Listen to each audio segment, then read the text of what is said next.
My name is Natalie, 33 years old, and a senior forensic auditor who catches financial criminals for a living. Yet the most devastating fraud I ever encountered was sleeping in my own bed. My husband demanded a divorce in the middle of a crowded pediatric clinic. He looked at me with dead eyes and declared he was taking our $1 million Aspen mansion, the luxury cars, and our entire investment portfolio. The only thing he explicitly refused to take was our 6-year-old son, calling his medical needs a sinking financial ship. He expected me to shatter into pieces and beg him to stay. My lawyer later begged me to fight him for every penny. Instead, I stood before a judge and calmly gave him exactly what he asked for. He smiled a victorious smirk, completely unaware that I had just handed him the keys to his absolute ruin. Before I continue this story, let me know where you are watching from in the comments below. If you have ever had your heart ripped out by the person who promised to protect you and your child, hit the like button and subscribe. You will want to see the exact moment his arrogance turns to absolute terror. The fluorescent lights of the Chicago Pediatric Clinic buzzed above me with an annoying hum. I sat in a hard plastic chair, clutching the small hand of my 6-year-old son Leo. Leo was completely deaf in his left ear and rapidly losing hearing in his right. We were there for the final preoperative appointment to schedule his cochlear implant surgery. It was a day I had been praying for and working toward for over a year. The surgery required a massive $45,000 deposit up front. I had spent the last 7 years working late into the night, auditing massive corporate tax files and missing weekends just to pay off the heavy business loans my husband took out to start his real estate company.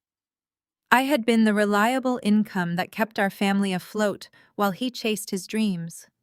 Recently, I had worked grueling 60-hour weeks just to ensure our joint medical savings account was fully funded for this exact medical moment. The receptionist, a kind older woman named Brenda, called us to the billing counter. Leo tugged at my skirt and signed the word for happy. I signed it back to him and handed Brenda my platinum joint credit card. She swiped the card through the machine. The screen beeped and flashed red. Brenda frowned and tried wiping the magnetic strip against her uniform before swiping it again. It beeped again. "I am so sorry," Mrs. Natalie, Brenda said in a low voice. "The card is being declined. It says insufficient funds." My stomach dropped. That was impossible. I checked the balance just 2 days ago, and the account held over $60,000. I pulled out my phone to open my banking app, my hands shaking slightly. Before I could log in, the heavy glass doors of the clinic swung open. My husband Bradley walked in. He was 35 years old and looked like the quintessential successful real estate developer. He wore a custom-tailored charcoal suit, his hair perfectly styled, and a gold watch gleaming on his wrist. He did not look like a man whose son was about to undergo life-changing surgery. He looked like a man preparing to close a ruthless corporate deal. I rushed over to him, feeling a wave of relief. "Bradley, thank goodness you are here." The joint card just declined at the desk. Did the bank flag it for fraud because of the large amount? Bradley did not reach out to hug me. He did not even look down at Leo, who was happily waving at him from the counter. Instead, Bradley stared at me with an expression so devoid of warmth, it literally chilled my blood. He unbuttoned his suit jacket, reached into the inner pocket, and pulled out a thick manila envelope. He did not hand it to me gently. He dropped it directly onto my lap. "What is this?" I asked, staring at the heavy envelope. "Those are divorce papers," Bradley said. His voice was loud enough for the entire waiting room to hear. "I am filing for dissolution of marriage effective immediately." I stood frozen. The ambient noise of the clinic seemed to completely fade away. My brain, trained to analyze complex financial data and catch corporate discrepancies, simply could not process the information in front of me. My husband of 7 years was handing me divorce papers, while our deaf son sat 3 feet away, waiting for his surgery deposit. Bradley did not lower his voice or show a single ounce of shame. He stood tall and began listing his demands right there in front of the receptionist and 3 other families. "I am taking the Aspen mansion," he announced casually. "I am keeping all 3 luxury vehicles. and I am retaining 100% sole ownership of Apex Holdings and the entire family investment fund. You can take whatever is in your personal checking account, but the big assets belong to me. I felt the air completely leave my lungs. You are taking everything. What about Leo? What about the money for his surgery today? Bradley actually scoffed. He looked down at our son with a mixture of annoyance and pure disdain. I am surrendering all parental rights to you. You wanted a kid, you deal with the consequences. I am a busy man, Natalie. I need a fresh start, not broken baggage. Leo's medical issues are a sinking financial ship, and I refuse to be dragged under by it. You have full custody. Do not even think about asking me for child support because my lawyers will tie you up in court until you are completely bankrupt. I could not believe the monster standing in front of me. Leo looked up at me with his big brown eyes, completely unaware that his father had just condemned him to a world of silence. The cochlear implant was his only chance at hearing my voice again. It was a narrow medical window, and Bradley knew exactly how critical this payment was. You emptied the medical fund, I stated. It was not a question. The realization hit me with the force of a freight train. You drained the account meant to give your own son his hearing back. Bradley checked his gold watch with an impatient sigh. I relocated those funds to a more secure investment. Madison is waiting for me in the car outside, and she hates when the engine idles too long. Madison. The name echoed in my head like a physical blow. His 24-year-old administrative assistant. The girl barely out of college who fetched his coffee. I had met her at his company holiday party just 3 months ago. She had smiled in my face, complimented my dress, and played with Leo. All while she was sleeping with my husband and plotting to take my life. He was abandoning his family and stealing his son's medical funds to run off with an assistant. Read the papers, Bradley sneered. Sign them quickly if you know what is good for you.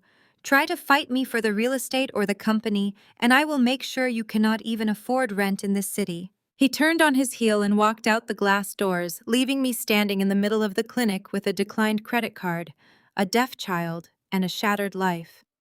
He thought he had destroyed me completely. He thought my silence was submission. But as a forensic auditor, I knew one fundamental truth about arrogant men who steal. They always leave a paper trail and they never read the fine print. I scooped Leo into my arms, holding him tight against my chest as we walked out of the clinic. The crisp Chicago wind hit my face, but I barely felt the cold. My mind was already racing, calculating, shifting into the gear I usually reserved for unraveling corporate embezzlement schemes. Bradley thought he had broken me. He assumed his aggressive ambush would leave me paralyzed with fear. I strapped Leo securely into his car seat, handed him his favorite visual puzzle book, and drove straight to the primary branch of our bank downtown. I needed physical, undeniable proof. I marched through the heavy brass doors and went directly to the teller window. I asked for a full time-stamped printout of the transaction history for our joint medical savings account. The teller, a young man named Kevin, who had helped us set up the fund years ago, typed my credentials into the system. His hand suddenly stopped on the keyboard. He looked at the screen and his face fell into a mask of pure pity. He printed the statement, stamped it for official verification, and pushed the paper across the cold marble counter. I looked down. The balance was exactly zero. A single outgoing wire transfer of $60,000 had been executed at exactly 8 in the morning. I demanded to know the destination of the wire. Kevin hesitated, checking his screen again, but as a joint account holder, I had the legal right to every detail. The funds had been wired directly to a high-end luxury auto dealership in the wealthy Gold Coast district. The memo line on the transfer was typed out with brutal clarity. It read, "Down payment for Porsche Carrera Madison."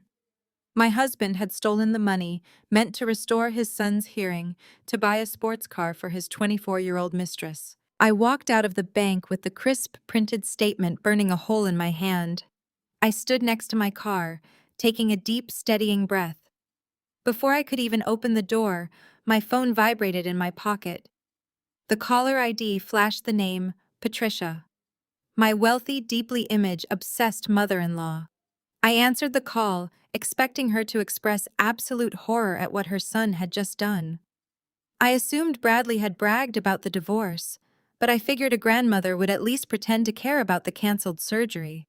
I was gravely mistaken. Natalie, Patricia said, her voice dripping with absolute condescension.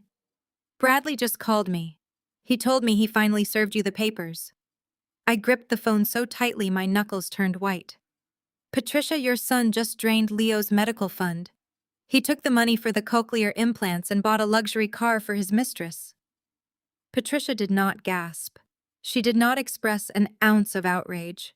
Instead, she let out a dry, dismissive sigh that made my blood run cold. Oh, stop being so overly dramatic, Natalie.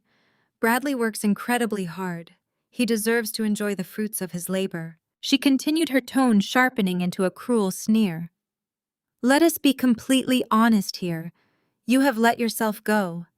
You spend every waking moment obsessing over that boy and his endless medical appointments. Bradley is a highly successful developer. He needs a flawless woman by his side, someone who can host charity galas and entertain his elite investors. He does not need a stressed-out mother who constantly drains his financial resources on a disabled child. You should be grateful he stayed with you this long. Just sign the papers quietly and do not make a scene. The absolute cruelty of her words hung in the freezing winter air. She was calling my beautiful, intelligent son a drain on resources.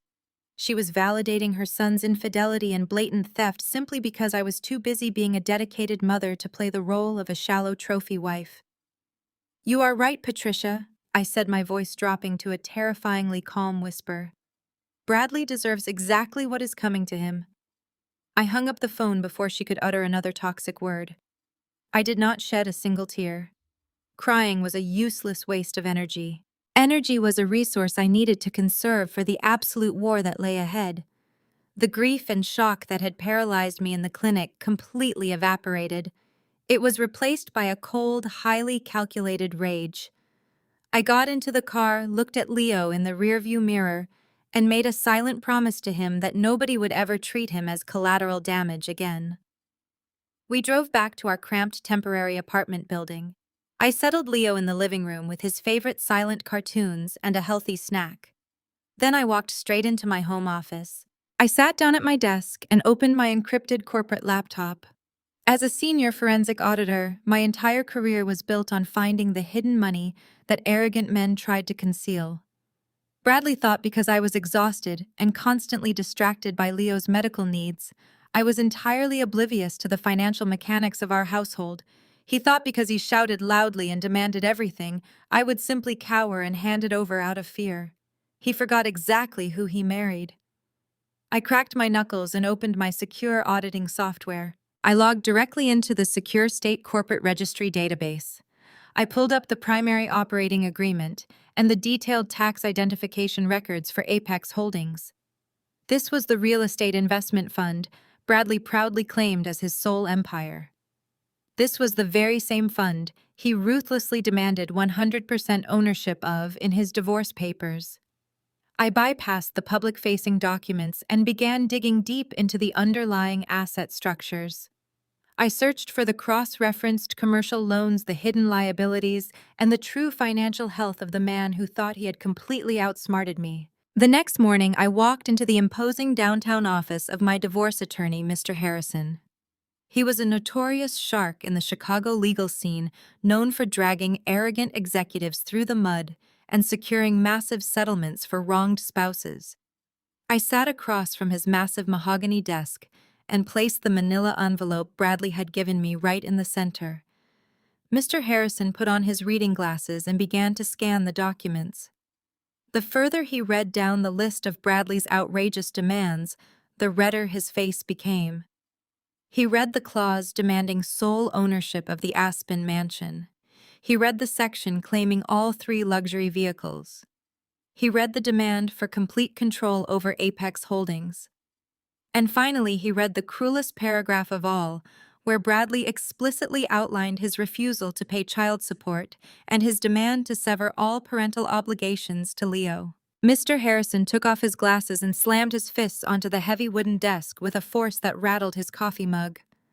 This is an absolute insult, he growled, his voice echoing off the wood-paneled walls. He thinks he can bleed you dry and abandon his disabled child just because he hired a flashy corporate law firm. I will freeze every single one of his bank accounts by noon tomorrow. We will file for an emergency injunction on the business assets. I will drag him through a grueling 3-year court battle, and by the time I am done with him, he will be begging to give you half of everything he owns. He continued to rant, pacing behind his desk, outlining a scorched earth legal strategy designed to financially ruin my soon-to-be ex-husband. But I was barely listening to a single word he said. I tuned out his shouting entirely. Instead, my eyes were completely fixated on a single sheet of paper I had printed out from my late-night investigation. It was a highly classified internal tax filing for Apex Holdings. Hidden deep within the complex columns of depreciation and asset valuations was a specific line item that Bradley clearly thought no one would ever understand or trace. It was a massive vulnerability, a financial landmine wrapped in corporate jargon. I looked at the tax filing and then I thought about Leo. My beautiful, bright son was sitting in my cramped apartment, unable to hear the world around him. A 3-year court battle meant 3 years of frozen assets. It meant 3 years of legal fees draining whatever resources I had left. Most importantly, it meant Leo would miss the critical window for his cochlear implant surgery. I did not have 3 years to fight Bradley for a share of a supposedly wealthy empire. I needed to cut the dead weight immediately and secure my son's future. Mr. Harrison stopped pacing and leaned over the desk, pointing a finger at Bradley's paperwork. We go to war, Natalie. I will draft the countersuit right now. I looked up from my documents and met my lawyer's furious gaze with absolute calm. No, we will not go to war, I said softly. Mr. Harrison frowned clearly, confused by my calm demeanor. What do you mean we will not go to war? This man is trying to leave you destitute. I slid the manila envelope back across the desk toward him. Draft the papers exactly as he wants them. I instructed, my voice steady and unwavering. Give him the house. Give him the cars. Give him 100% of Apex Holdings.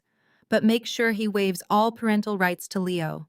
Make that waiver airtight and irrevocable. Mr. Harrison stared at me as if I had suddenly spoken in a foreign language. He dropped back into his leather chair, completely stunned. Natalie, you cannot be serious, he pleaded. You are acting out of shock. You are letting him bully you because you are scared and exhausted.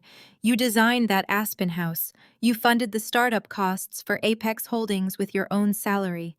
If you sign this agreement, you are walking away from millions of dollars in marital assets. You will have absolutely nothing. I leaned forward, resting my hands on the cool mahogany wood. I am not acting out of fear, Mr. Harrison. I am acting as a senior forensic auditor. I know exactly what I am giving him. I want you to draw up the settlement word for word, according to his demands. Let him take the business and the properties as is. The only thing I care about is gaining sole legal and physical custody of my son, without any future interference from Bradley. Give him his perfect victory. My lawyer looked at me for a long, tense moment. He had represented me for years in various minor legal matters, and he knew I was a meticulous professional. He saw the cold calculation in my eyes and slowly realized I was not surrendering. I was setting a trap. He sighed heavily, rubbing his temples. Against my better judgment, I will draft the paperwork, but if you sign this, you cannot take it back. That is exactly what I am counting on, I replied. I left Mr. Harrison's office and stepped out onto the bustling Chicago street. The cold wind whipped around me, but I felt a burning heat of determination radiating through my veins. Bradley wanted to play a ruthless game of corporate chess while discarding our family like trash. He was about to learn that playing financial games with a senior auditor was a fatal mistake. I pulled my cell phone from my coat pocket and scrolled through my contacts. I bypassed the numbers of friends who would offer useless sympathy and stopped on the one person who had the power to help me detonate the bomb I had just built. I tapped the screen and initiated the call to my brother-in-law, Jamal. Jamal was 36 years old, a brilliant African-American man, married to my older sister, Clara. More importantly, for my current situation, Jamal was a highly ranked financial investigator for the IRS. He spent his days tracking down white-collar criminals, wealthy tax evaders, and men who thought they were smarter than the federal government. He answered on the second ring, his deep voice booming through the speaker. "Natalie, it is good to hear from you.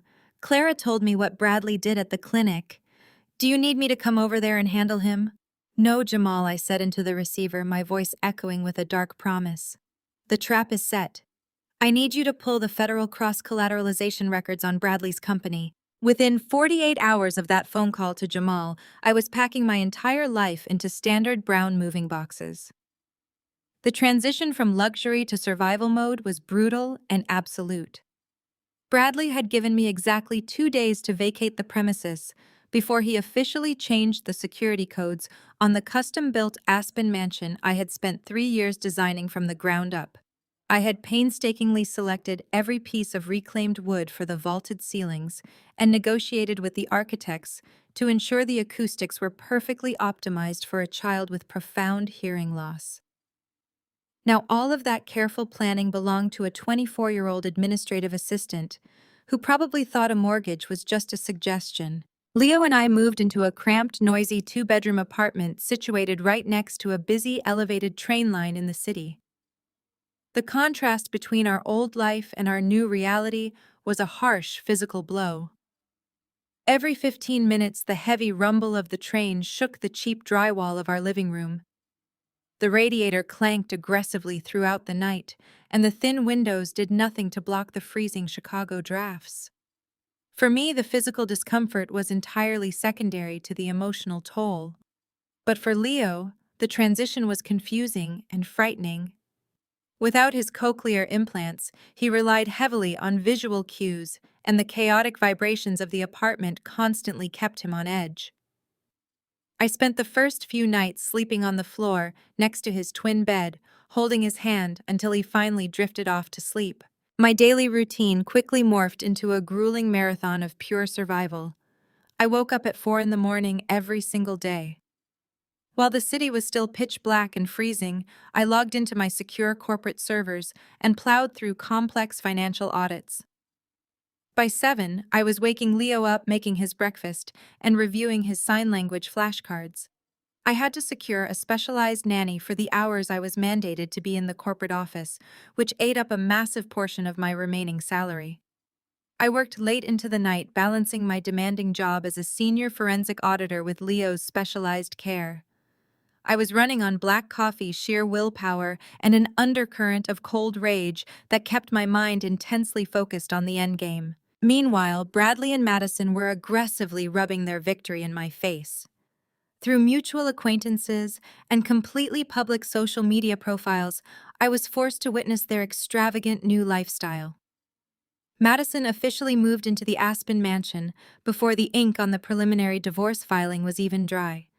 She posted endless photos posing in the gourmet kitchen I had paid for, lounging by the heated infinity pool, and showing off the massive walk-in closet that was now filled with designer clothes bought with Bradley's supposedly limitless funds.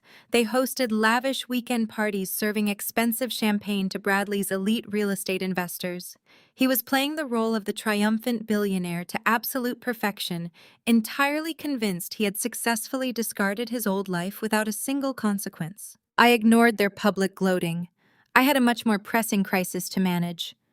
The countdown to Leo's rescheduled cochlear implant surgery was ticking down, and I was fighting to gather the necessary funds. I had picked up a secondary freelance contract doing late-night tax preparation for small businesses just to cover the out-of-pocket costs for his ongoing speech and occupational therapies. It was exhausting, but I was making it work. Then the real escalation began. Bradley decided that taking the house, the cars, and the investment portfolio was simply not enough. He wanted to make sure I suffered in the most agonizing way possible. It was a Tuesday afternoon when I took Leo to his weekly specialized speech therapy appointment. The receptionist, a woman who had known us for 2 years, swiped Leo's insurance card and frowned at her monitor. She tried it a second time and then looked up at me with genuine distress. She informed me that the policy had been completely terminated. The primary account holder had canceled the specialized dependent coverage effective immediately, leaving my son entirely uninsured. My chest tightened. Bradley had deliberately canceled Leo's health insurance. This was not a standard bureaucratic error. This was a calculated strike. The basic coverage provided by my employer would not cover the highly specialized pediatric specialist Leo required, and Bradley knew that fact perfectly well. He knew I was already stretching every single dollar I earned just to keep a roof over our heads and food on the table. By cutting off the insurance, he was forcing me to pay out of pocket for the basic therapies that were keeping my son from regressing completely. I walked out of the clinic and paid the $300 session fee using my emergency credit card. When we got back to the noisy apartment, I sat Leo down with his coloring books and opened my laptop. I drafted a brief, highly professional email to Bradley. I swallowed my pride and laid out the facts logically. I explained that Leo's therapies were critical and requested a temporary 30-day extension on the specialized insurance policy until I could secure equivalent coverage through my own corporate provider. I did not beg, but I made it clear that this was about his son's basic medical needs. I hit send and waited.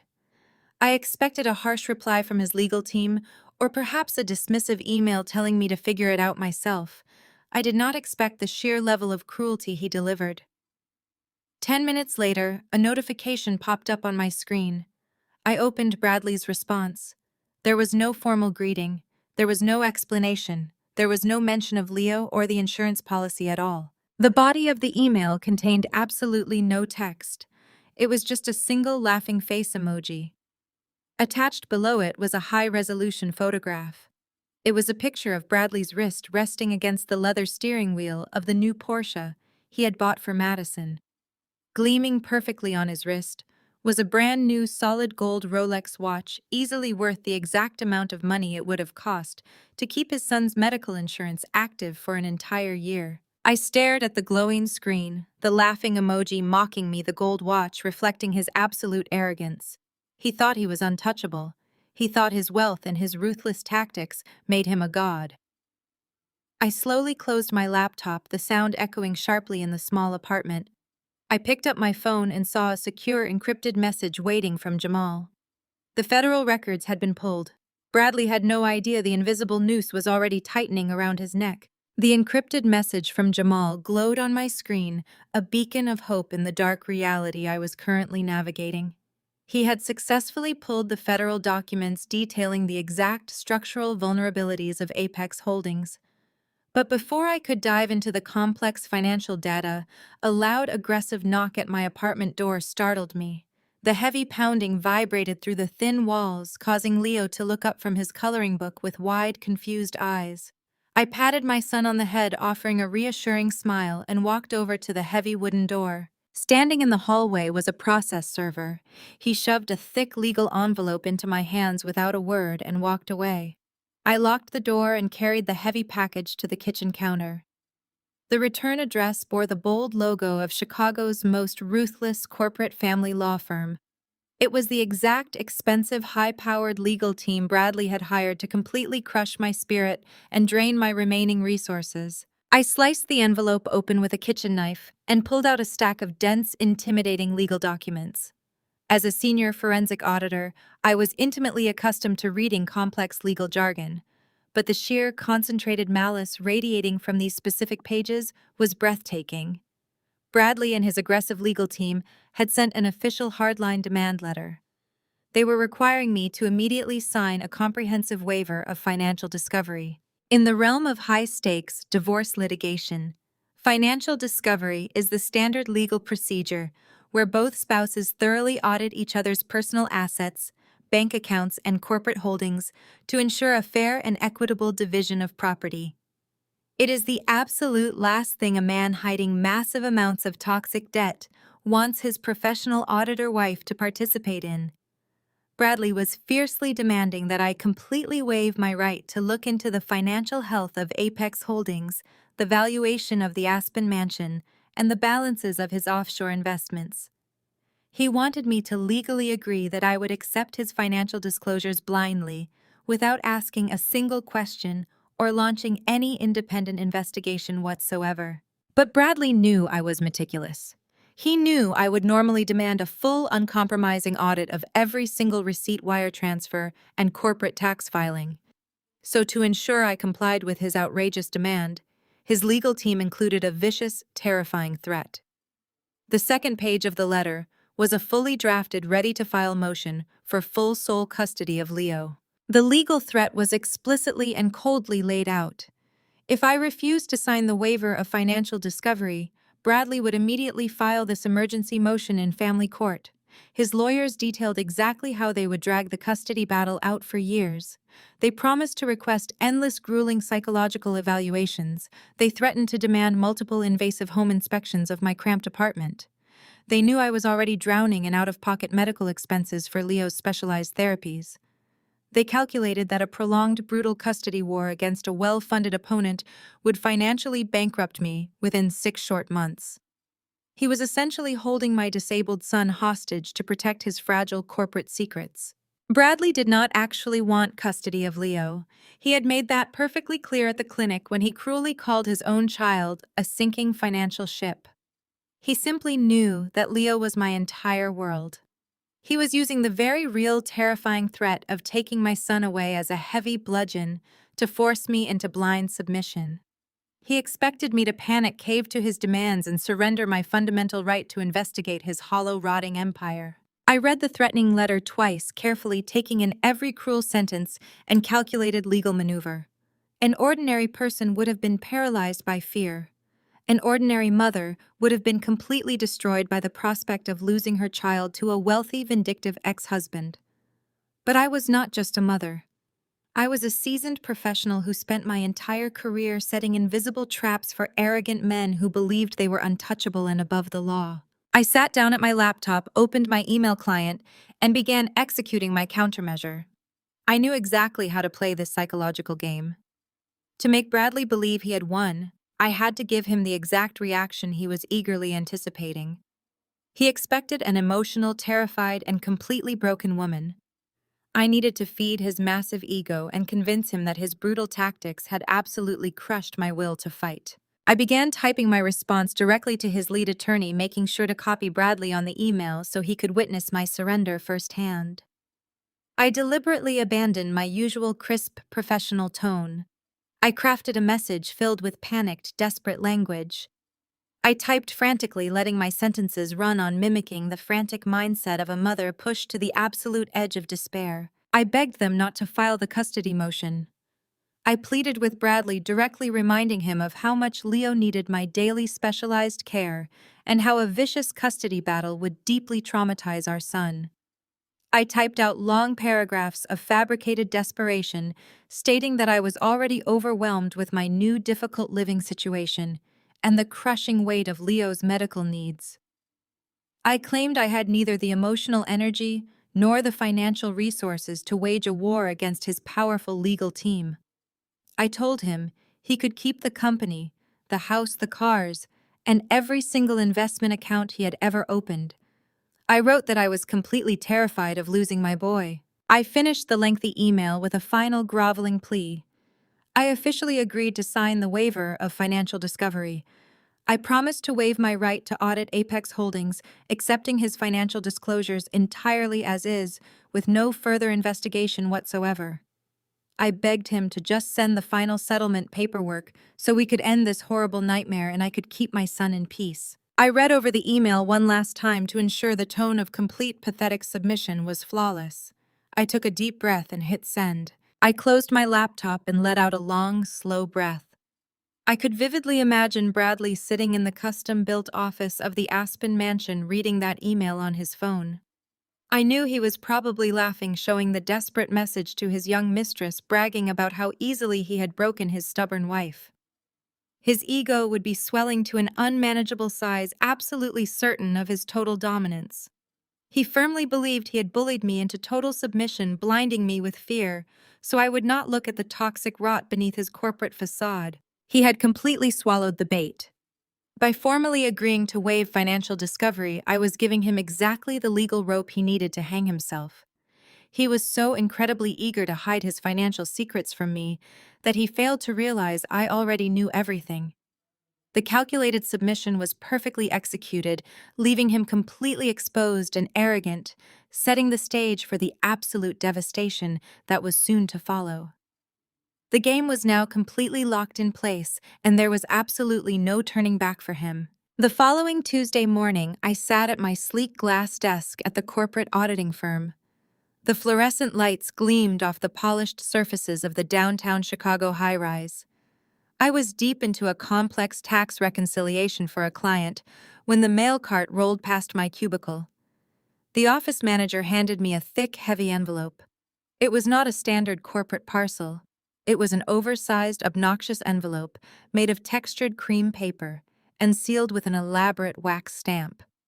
The entire office floor was an open concept design, meaning at least 10 of my highly professional colleagues were sitting within earshot and could easily see the ridiculous package. I sliced the heavy paper open with my silver letter opener. Inside rested an extravagant thick piece of cardstock dripping with heavy gold foil lettering. It was an official invitation. My eyes scanned the elegant cursive font. It formally requested the honor of my presence at a lavish engagement gala, celebrating the upcoming union of Bradley and Madison. My chest tightened for a fraction of a second. My mother-in-law, Patricia, had deliberately mailed this absurd display of wealth directly to my place of employment. She knew my colleagues would see it. She wanted me to open it in the middle of a busy workday and completely break down in front of the very peers who respected my sharp analytical mind. She wanted them to whisper about the poor, discarded wife, whose wealthy husband had replaced her with a 24-year-old assistant. It was a calculated, petty attempt at public humiliation. I could almost hear Patricia laughing in her country club as she wrote out my corporate address. I did not cry. I did not run to the restroom to hide my face in shame. Instead, my eyes locked onto the very bottom of the cardstock. Printed in bold, arrogant letters was a specific phrase that made a cold, victorious smile spread across my face. The text read that this spectacular evening is proudly sponsored and fully funded by Apex Holdings. Bradley was using his company accounts to pay for his massive, self-indulgent party. By putting this in writing, he was publicly flaunting his absolute ownership and financial liability for the corporate entity he was desperately trying to shield from any legal scrutiny. He was practically handing me the exact financial rope I needed to complete my trap. I calmly placed the gold foil invitation into my briefcase, ensuring it would be perfectly preserved as evidence for the judge. That evening, I returned to our noisy, cramped apartment. I paid the specialized nanny-made dinner and started preparing Leo for his nightly routine. As I reached into his backpack for his specialized medical tablet, my hand hit empty space. Panic flared instantly in my chest. The medical tablet was not a standard device.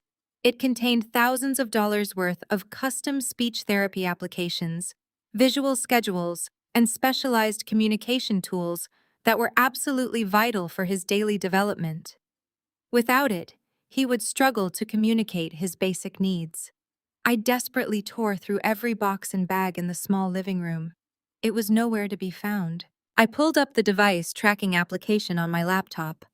The map loaded and a pulsing blue dot confirmed my absolute worst fear. The tablet was still located at the massive Aspen mansion. I must have left it plugged into the wall in his old custom-built bedroom during the frantic 2-day packing mandate Bradley had forced upon me. I could not simply order a new one. The insurance company would take weeks to approve a replacement, assuming Bradley had not already blocked the claim. I had no choice.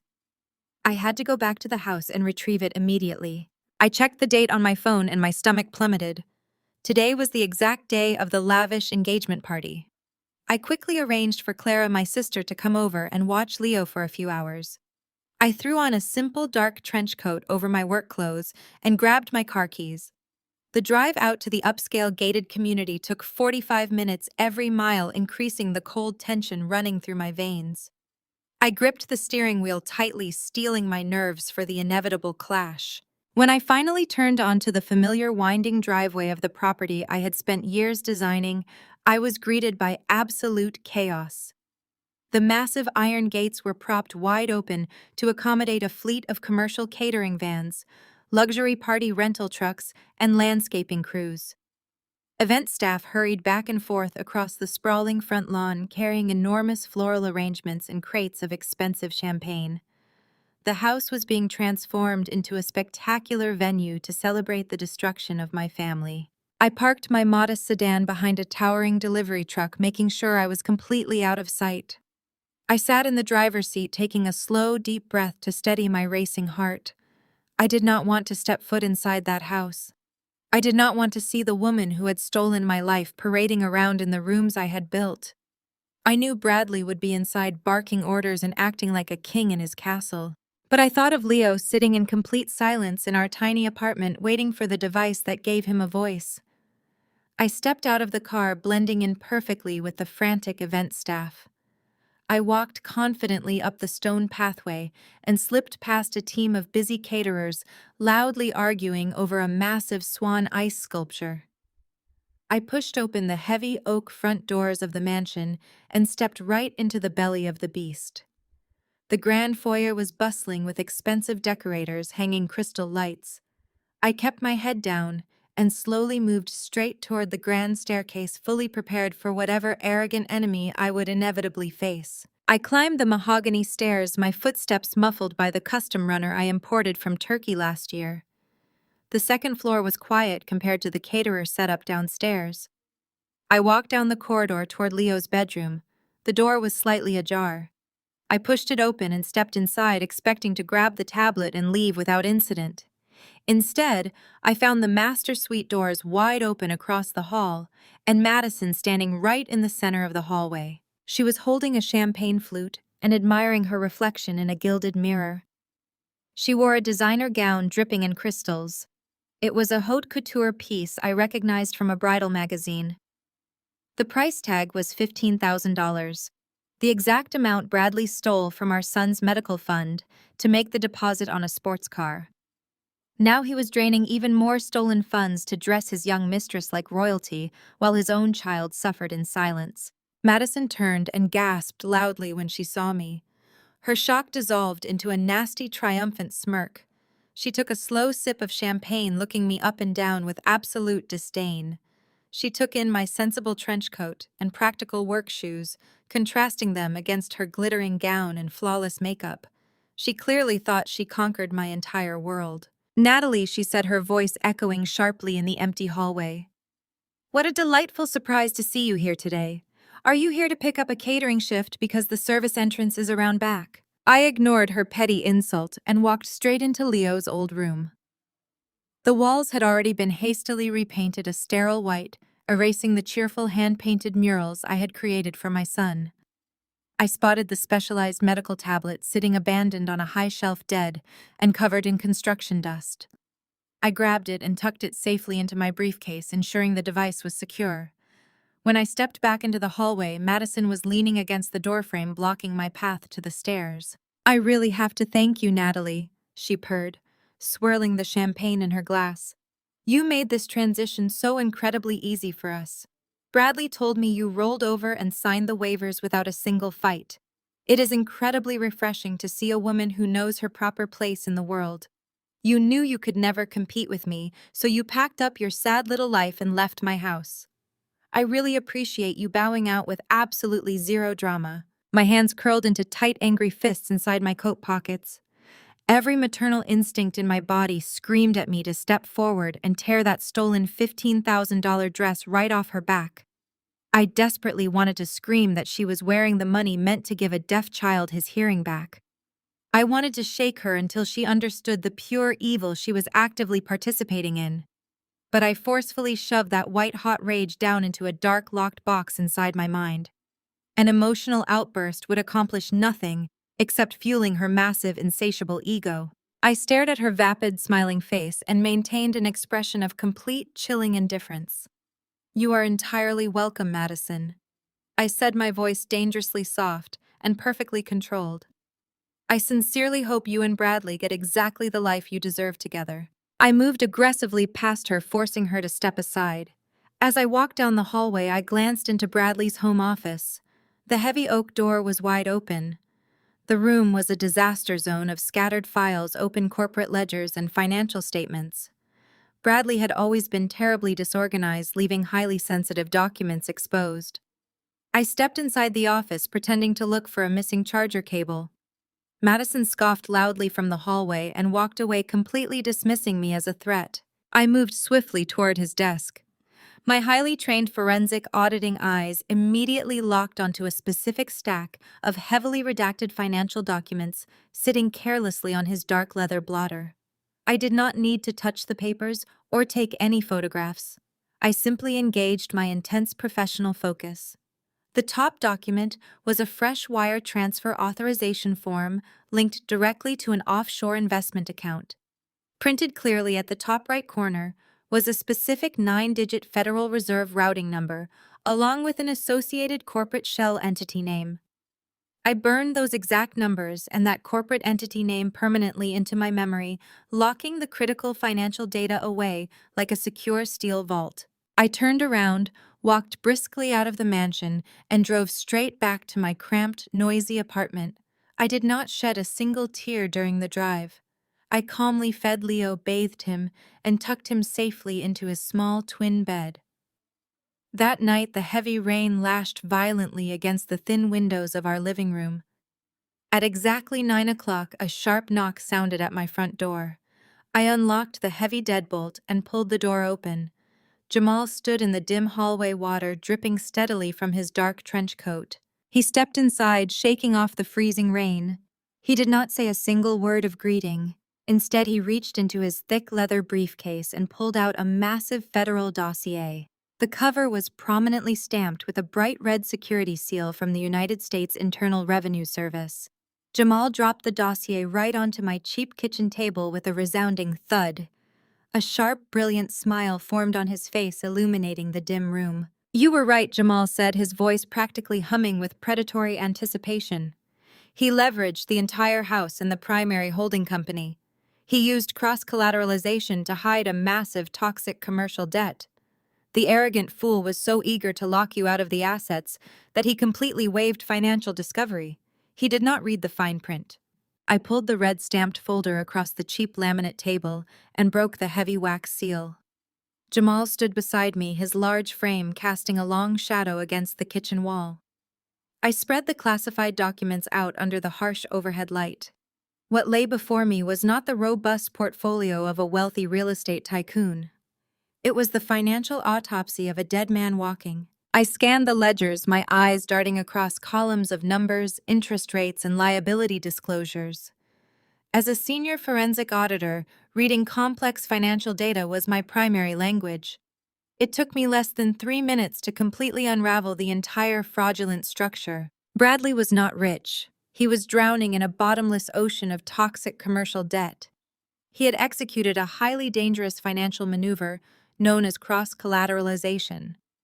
It is a predatory lending mechanism where a borrower uses multiple highly valued assets to secure one massive high-risk loan. Bradley took out a catastrophic $5 million commercial loan. To satisfy the aggressive bank requirements, he used the Aspen mansion, which we owned free and clear, as the primary collateral. But $5 million was far too much debt for just the house. So he cross-collateralized it with the entire operating valuation and cash flow of Apex Holdings. He bet our entire family foundation on one single reckless roll of the dice. I immediately cross-referenced the printed federal documents with the specific 9-digit Federal Reserve routing number I had burned into my memory just hours earlier at the mansion. It was a perfect match. Bradley had wired the entire $5 million loan principal to an obscure offshore shell entity. That entity operated an unregulated cryptocurrency exchange based in an overseas tax haven. Bradley truly thought he was an untouchable financial genius who could double the family net worth overnight in the crypto markets. But the offshore crypto market had recently suffered a devastating and highly publicized crash. That specific unregulated exchange went completely bankrupt over a month ago, permanently locking all investor funds behind a wall of federal investigations. Bradley's entire $5 million investment evaporated into thin air. It crashed to absolute zero. The reality was staggering. Bradley was fundamentally broke. He was throwing lavish engagement parties and buying luxury sports cars, using the very last remaining drops of operational cash flow from Apex Holdings. He was frantically burning through stolen medical funds to maintain his billionaire facade, completely ignoring the massive commercial loan balloon payment looming on the immediate horizon. I kept flipping through the federal dossier, my heart pounding steadily in my chest. My breath hitched when I reached the final signature page of the master commercial loan agreement. There, right next to Bradley's flashy signature, was my name. It was penned in bright blue ink. But the slope of the letters was entirely wrong. The loop on the capital N was far too sharp. The spacing between the vowels was completely unnatural. I traced my index finger over the fraudulent ink. Bradley had successfully forged my signature to secure the massive loan. He had to forge it because commercial lenders strictly require both spouses to legally consent when leveraging a primary marital residence. My husband committed a massive federal financial crime just to fund his arrogant gambling addiction. Jamal leaned over the table and tapped the forged signature with a heavy finger. "We can take this straight to the federal prosecutor right now," Jamal said, his deep voice rumbling with quiet, righteous anger. "We can have him arrested for wire fraud and forgery by tomorrow morning. He will be sitting in a federal holding cell wearing an orange jumpsuit while Madison is busy trying on her expensive wedding dress." I shook my head slowly, staring intensely at the fraudulent paperwork. "No, Jamal," I said softly. "We absolutely cannot go to the authorities. Not yet." Jamal frowned, leaning back and crossing his arms. "Why not?" "He stole from you. He forged your name on a federal document. He deserves to be locked away." I explained the brutal reality of our state divorce laws to my brother-in-law. If I marched into family court tomorrow and fought him aggressively over the assets, the presiding judge would immediately freeze every single bank account associated with our names. During the discovery process, they would uncover the $5 million commercial loan. They would inevitably uncover the blatant forgery. Bradley would undoubtedly go to federal prison, but Bradley going to prison would not magically erase the massive toxic debt attached to our marital estate. Because the catastrophic loan was technically taken out during our legal marriage under the guise of expanding the family business, the family court judge would likely classify it as marital debt. Even with the proven forgery, untangling my personal financial liability from his massive fraud would take years of agonizing litigation. I would have to hire expensive forensic experts to prove I had zero knowledge of the offshore crypto accounts. During those 3 to 5 years of relentless legal warfare, my accounts would remain completely frozen. I would not have access to a single dime. More terrifyingly, depending on how the judge ruled on the principle of equitable distribution, I could still be held legally responsible for half of the outstanding balance.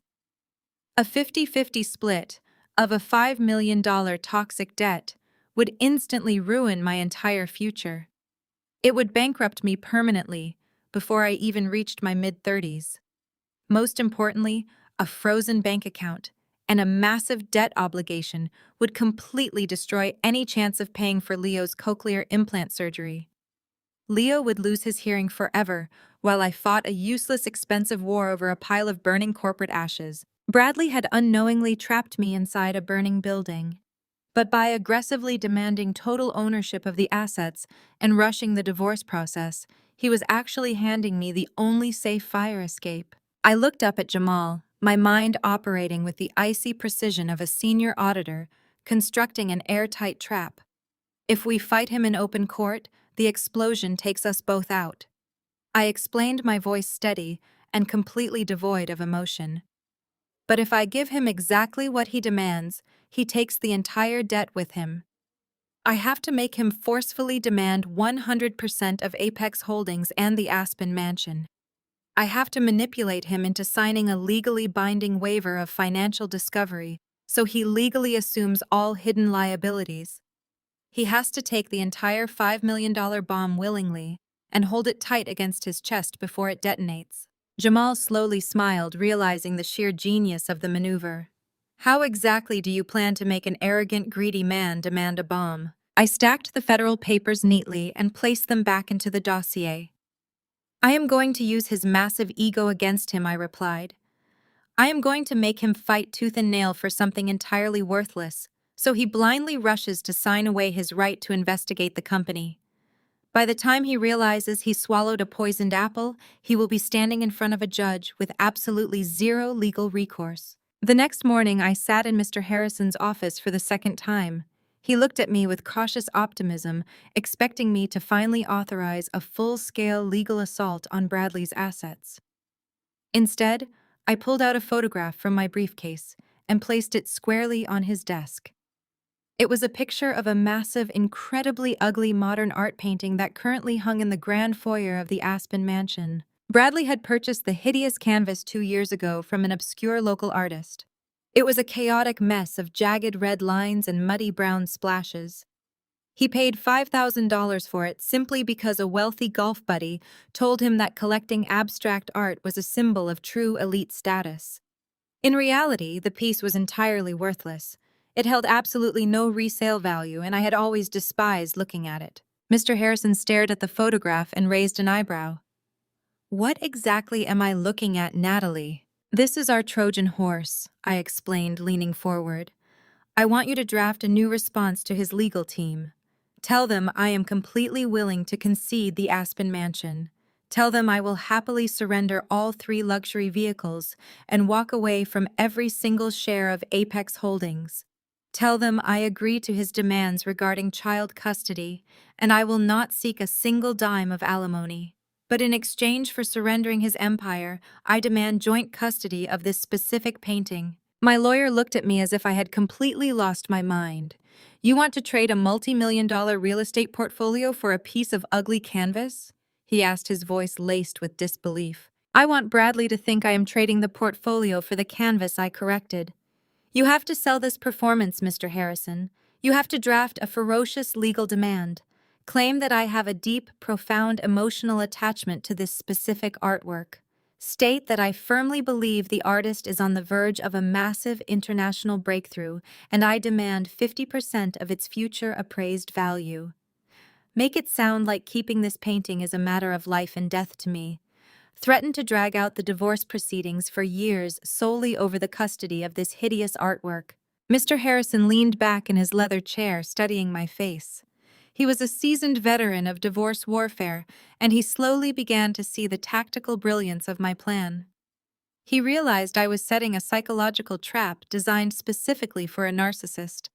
He wants to break you, Mr. Harrison murmured, tapping his pen against his desk. If he believes this painting is the one thing keeping you sane, he will spend every ounce of his energy trying to rip it away from you. Exactly, I said. Bradley is a man driven entirely by ego and spite. If I simply surrendered the house and the company without a fight, his natural paranoia would kick in. He would immediately suspect a trap. He would hire forensic accountants to figure out why I was walking away so easily. He would audit his own books and eventually uncover the massive liability crisis waiting to detonate.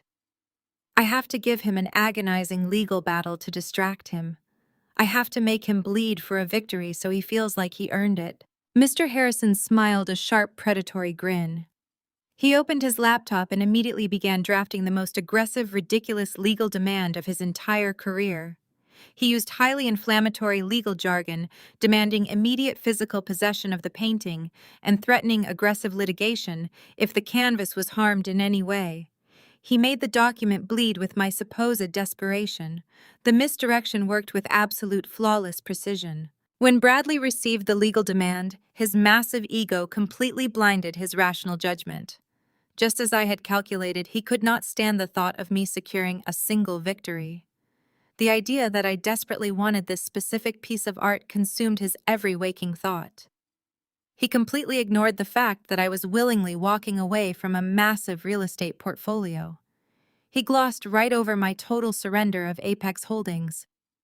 All he saw was an opportunity to inflict targeted emotional pain. Bradley immediately directed his expensive legal team to fight the painting demand with absolute ferocity. He instructed his high-priced attorneys to draft lengthy, aggressive countermotions. He hired a private art appraiser to evaluate the canvas, desperately trying to prove it belonged solely to him. He spent hours on the phone with his legal counsel strategizing how to legally deny me access to the hideous red and brown splashes. Every single hour his lawyers spent fighting over the painting cost him $800 in billable legal fees. He was actively burning through thousands of dollars of stolen corporate funds just to secure a piece of trash. And while he was entirely consumed by this petty vindictive war over a meaningless canvas, he completely ignored the massive financial landmines ticking quietly inside his portfolio. He stopped reviewing the operational ledgers of Apex Holdings. He completely forgot about the catastrophic $5 million commercial loan that was rapidly approaching its default deadline. His entire focus narrowed down to punishing me. Madison, his young mistress, unknowingly fueled his distraction. Through mutual contacts, I heard she was furious that Bradley was spending so much time and money fighting his ex-wife over an ugly painting instead of focusing on their lavish engagement party. Their arguments only made Bradley dig his heels in deeper. He had to prove he was the absolute victor in every conceivable arena. 2 weeks passed in a blur of ridiculous legal maneuvering. Mr. Harrison played his part brilliantly. He filed theatrical motions demanding the painting be placed in a climate-controlled neutral vault, pending a judge's decision.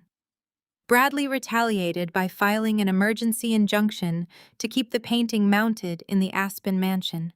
It was a spectacular circus of wasted time and money. And behind the curtain of this chaotic distraction, I quietly maneuvered the final pieces of my trap into place. Because Bradley was so deeply obsessed with securing the painting, he aggressively pushed his lawyers to finalize the broader divorce settlement as quickly as possible. He demanded they expedite the paperwork, completely bypassing standard legal precautions just so he could officially claim the artwork as his sole property and rub it in my face. He demanded his legal team bypass the mandatory cooling-off periods. He instructed them to draft a final decree that explicitly waived all rights to mutual financial audits. He firmly believed that skipping the discovery phase was a brilliant tactical maneuver that would secure his absolute ownership of his corporate empire and prevent me from ever touching his precious modern art. He was actively speeding toward the edge of a sheer cliff, completely convinced he was driving toward a glorious sunset. My psychological warfare had paralyzed his logic, turning his malicious greed into the very instrument of his own destruction. The stage was perfectly set for the final act. On a Tuesday morning, a courier arrived at my apartment with a thick manila envelope from Bradley's legal team. Inside was the formal waiver of financial discovery, alongside a heavily modified divorce decree. Bradley had instructed his attorneys to insert an aggressive, non-negotiable clause stating that he would assume all marital business assets and their attached liabilities strictly as is. He was so blinded by his own narcissism that he actually believed he was executing the financial coup of the century. Through mutual acquaintances, I had learned exactly why he was pushing this specific language so relentlessly. Bradley had convinced himself that the offshore cryptocurrency crash was merely a temporary market correction. He firmly believed that the frozen, unregulated exchange holding his $5 million toxic loan would eventually unfreeze, bounce back, and turn his worthless digital tokens into a billion-dollar fortune. In his warped, arrogant mind, the as-is clause was his ultimate weapon. By forcing me to waive financial discovery and forcing me to surrender Apex Holdings blindly, he thought he was legally locking me out of his imminent crypto windfall. He wanted to ensure that when he eventually became a billionaire, I would not be entitled to a single fraction of a penny. He was actively hoarding a ticking time bomb, terrified that I might try to steal a piece of the shrapnel. I sat at my small kitchen table, tracing my finger over the bold legal text. The phrase "as is" highly dangerous in corporate law. It means the buyer or the assuming party accepts the asset with all its faults, known and unknown, visible and hidden. By legally claiming the business assets and all liabilities as is, without conducting a formal audit, Bradley was voluntarily chaining himself to the fraudulent commercial loan. He was formally absorbing the crushing debt that he used my forged signature to acquire.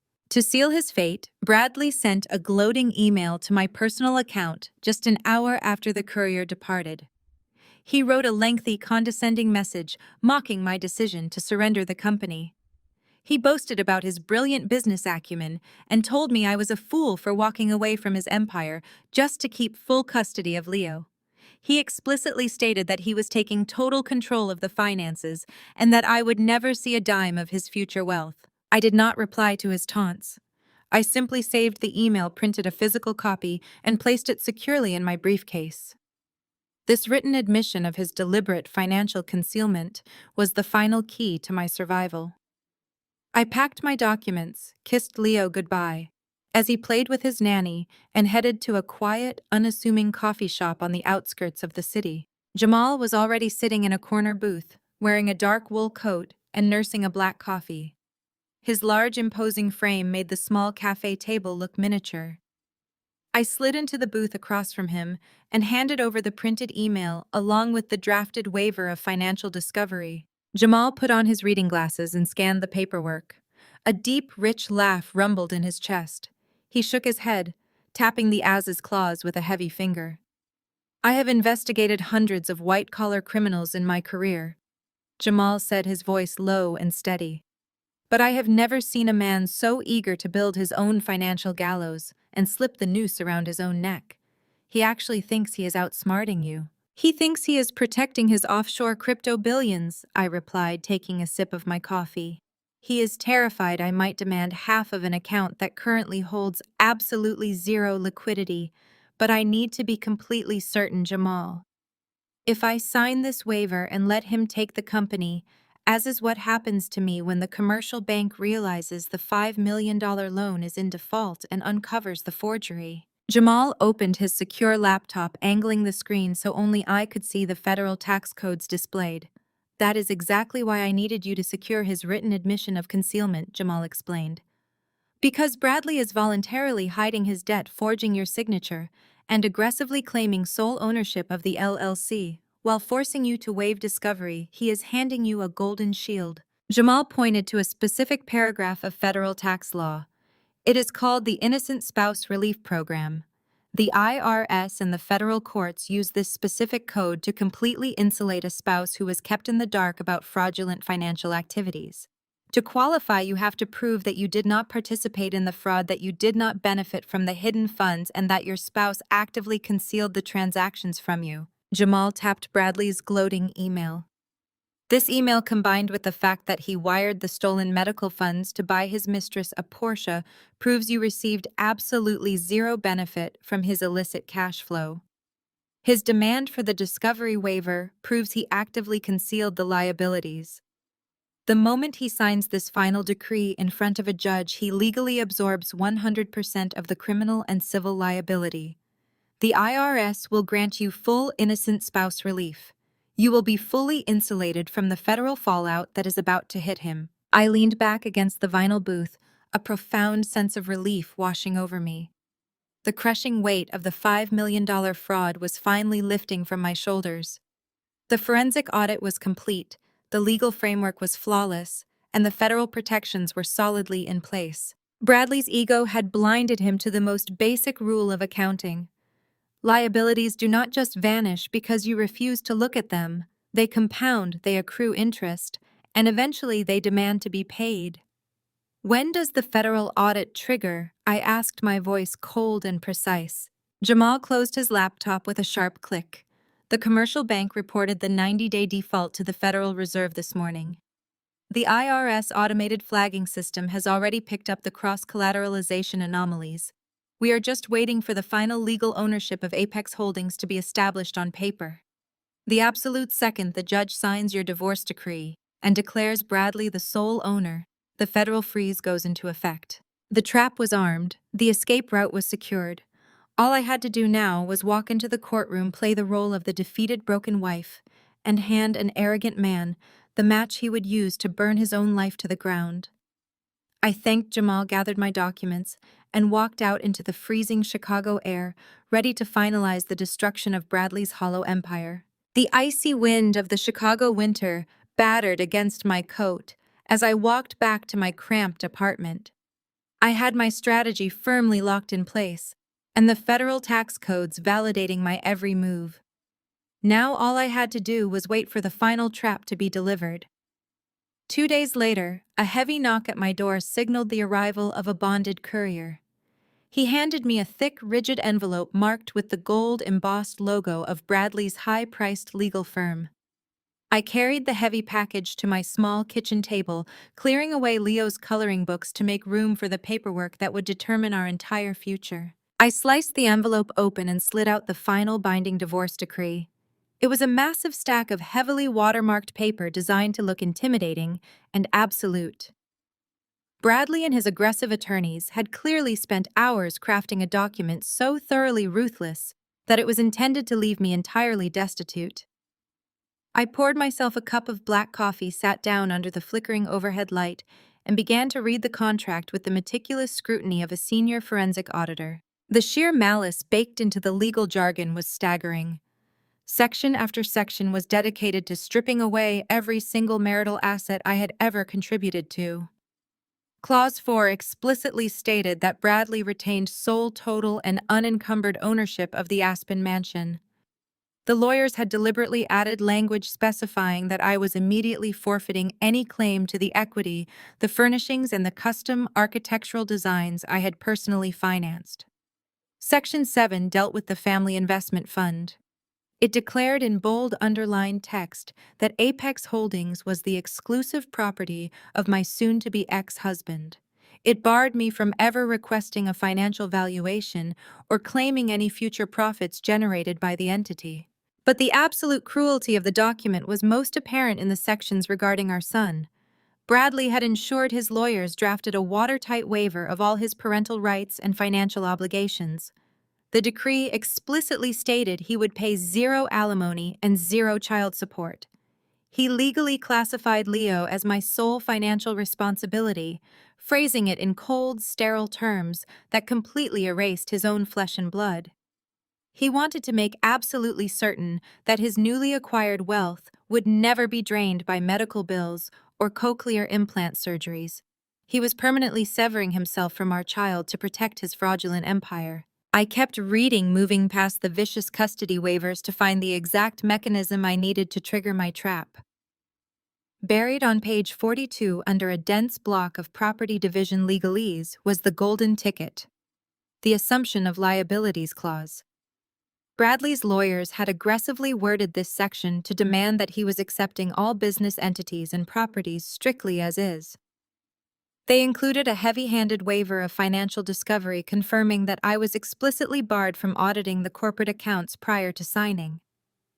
In their arrogant rush to secure the fake offshore crypto millions and protect the ugly modern art painting, they had legally bound him to the catastrophic $5 million commercial loan. I ran my finger over the printed words, feeling a surge of pure adrenaline.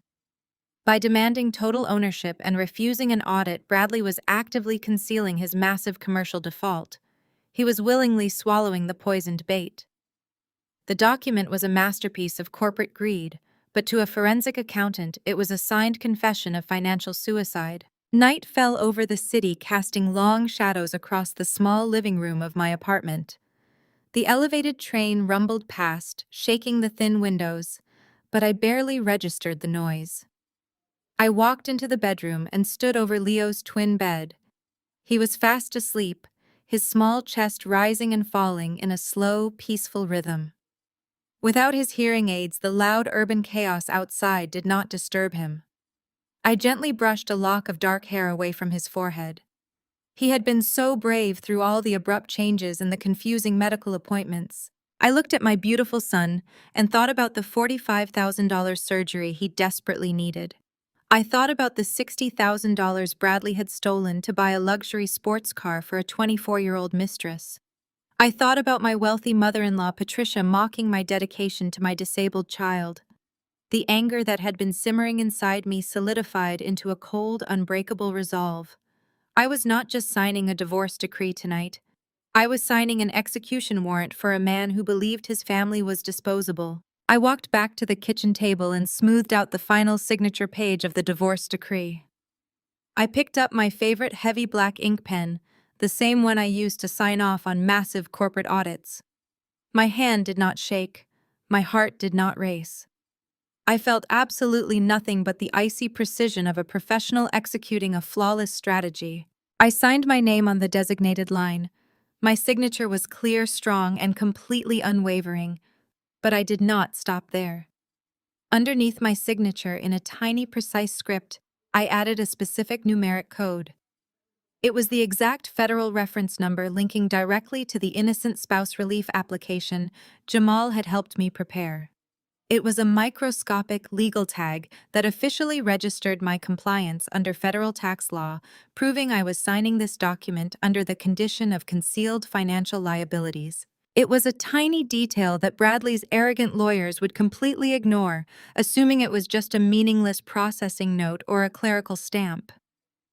They would never bother to run that specific sequence of numbers through a federal database. They were too busy celebrating their perceived victory to look closely at the ink. I gathered the signed documents, placed them back into the return envelope, and sealed it tight. I set the package by the front door, ready to be mailed back to his legal team first thing in the morning. The paperwork was complete. The waivers were signed. The trap was fully armed and locked.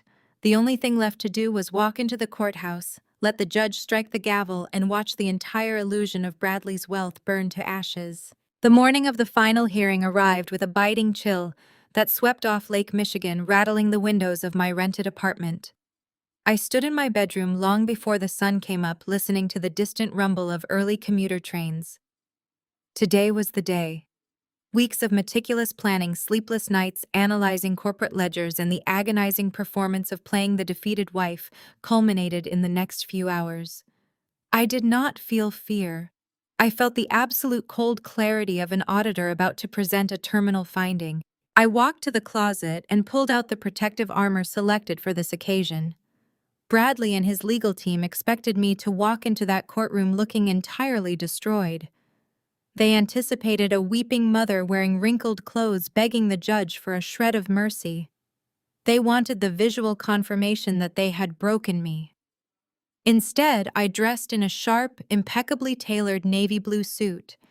It was the exact suit I wore when delivering findings of massive corporate fraud to executive boards. I pinned my dark hair back into a severe, sleek twist. I applied my makeup with clinical precision, ensuring my face remained a flawless, unreadable mask. I looked in the mirror and saw a woman who possessed the power to dismantle a hollow empire with a single stroke of a pen. I moved to the small kitchen table where my leather briefcase sat waiting. Inside the main compartment lay the signed divorce decree, the document that formally surrendered the Aspen mansion, the luxury cars, and total ownership of Apex Holdings directly to Bradley. It was the ultimate symbol of my supposed capitulation, but the true weapon was concealed in the hidden zippered compartment at the back of the briefcase. I picked up a heavy manila folder and slid it into that hidden pocket. This folder contained the federal tax documents Jamal had procured from the IRS databases. It held the irrefutable proof of the $5 million commercial loan default, the offshore cryptocurrency routing numbers, and the cross-collateralization records that tied Bradley's entire net worth to a toxic dead asset. Most importantly, it held the federal confirmation code tying my signature on the divorce decree directly to the Innocent Spouse Relief Program. I zipped the briefcase shut. The leather bag felt incredibly heavy in my hands, weighted down by the sheer magnitude of the financial destruction it carried. I walked into the small living room, where Leo was sitting on the rug playing quietly with his building blocks. His specialized nanny had arrived early to take him to his speech therapy appointment. I knelt down on the worn carpet, wrapping my arms tightly around my son. He could not hear the words I whispered into his hair, but he felt the fierce protective squeeze of my embrace. He smiled and signed the word for love. I signed it back, pressing a kiss to his forehead. Today, I was securing his future. By the time I returned to this apartment, the crushing threat of Bradley's financial ruin would no longer hang over our heads. The money for the cochlear implant surgery would be safe, and Bradley would be permanently legally severed from our lives. I grabbed my coat and walked out the door, descending the noisy stairwell of the apartment building for what I hoped would be one of the last times. The drive to the downtown civil courthouse took exactly 42 minutes in the heavy Chicago morning traffic. I sat in the driver's seat, my hands resting lightly on the steering wheel, completely immersed in a state of absolute focus. I visualized the layout of the courtroom. I anticipated the smug, victorious grin that would undoubtedly be plastered across Bradley's face. I pictured his wealthy image-obsessed mother Patricia sitting in the gallery ready to witness my total humiliation. I imagined his young mistress Madison, dripping in designer jewelry purchased with stolen medical funds, eagerly waiting for the judge to officially declare Bradley a wealthy, unencumbered bachelor. They were all walking voluntarily into a slaughterhouse, completely blind to the falling blade. I pulled into the parking garage across from the imposing judicial complex. The towering stone pillars of the courthouse loomed against the gray winter sky. It was a building designed to intimidate, to make ordinary people feel small and powerless in the face of the law. But as I grabbed my briefcase and stepped out of my modest sedan, I felt larger than the building itself. I was not a victim seeking justice from a broken system. I was the architect of my own retribution. The freezing wind whipped at my coat as I crossed the busy street and approached the wide concrete steps leading up to the main entrance. My sensible heels clicked sharply against the stone, a steady, rhythmic march toward the final showdown. I kept my posture perfectly straight, my shoulders pulled back, projecting an aura of untouchable professional authority. Every step brought me closer to the moment of vindication. I allowed the gravity of this execution to settle deep into my bones. Just as I placed my foot on the first concrete step, a sharp vibration echoed from the pocket of my coat. I pulled out my cell phone. The screen flashed with a secure incoming call. It was Jamal. I answered the phone and pressed it to my ear. "I am walking up the steps now," I said, my voice cutting through the howl of the Chicago wind. "Tell me everything is in position." His deep voice delivered the exact update I needed to hear, vibrating with a tense excitement. "The IRS audit trigger is locked and loaded," Jamal stated. "The second the judge strikes the gavel, his accounts are frozen." I disconnected the call and slid the phone back into my coat pocket. The freezing wind whipped my hair, but my core was burning with a quiet, controlled fire. I pushed through the heavy revolving doors of the civil courthouse and stepped into the cavernous marble lobby. The air inside smelled of floor wax and anxious sweat, the standard scent of broken marriages and shattered lives. I bypassed the lingering crowds and rode the elevator up to the Family Law Division on the 14th floor. I walked down the long corridor, the sharp click of my heels echoing off the polished stone walls. I spotted courtroom number 412. I took a deep breath, straightened my navy suit jacket, and pushed open the heavy wooden double doors. The atmosphere inside the room was immediately suffocating. It was thick with the kind of tension that precedes a major corporate bloodbath. I walked down the center aisle and took my seat at the petitioner table on the left side of the room. Mr. Harrison, my divorce attorney, was already there, pulling thick stacks of documents from his leather satchel. He gave me a brief, tight nod. He still thought I was making the biggest mistake of my life, but he was a seasoned professional who followed his client's explicit instructions. A loud burst of arrogant laughter echoed from the hallway just before the courtroom doors swung open again. Bradley swaggered into the room. He did not walk, he paraded. He wore a brand new bespoke charcoal gray suit that hugged his shoulders perfectly, projecting the image of an untouchable real estate tycoon. He was flanked by 3 expensive corporate lawyers, all carrying sleek briefcases and wearing matching expressions of predatory confidence. They looked like a pack of wolves circling a wounded deer. Trailing right behind the legal team was Madison. She strutted down the aisle as if it were her personal runway. She wore a tight, inappropriately short white dress that screamed desperation.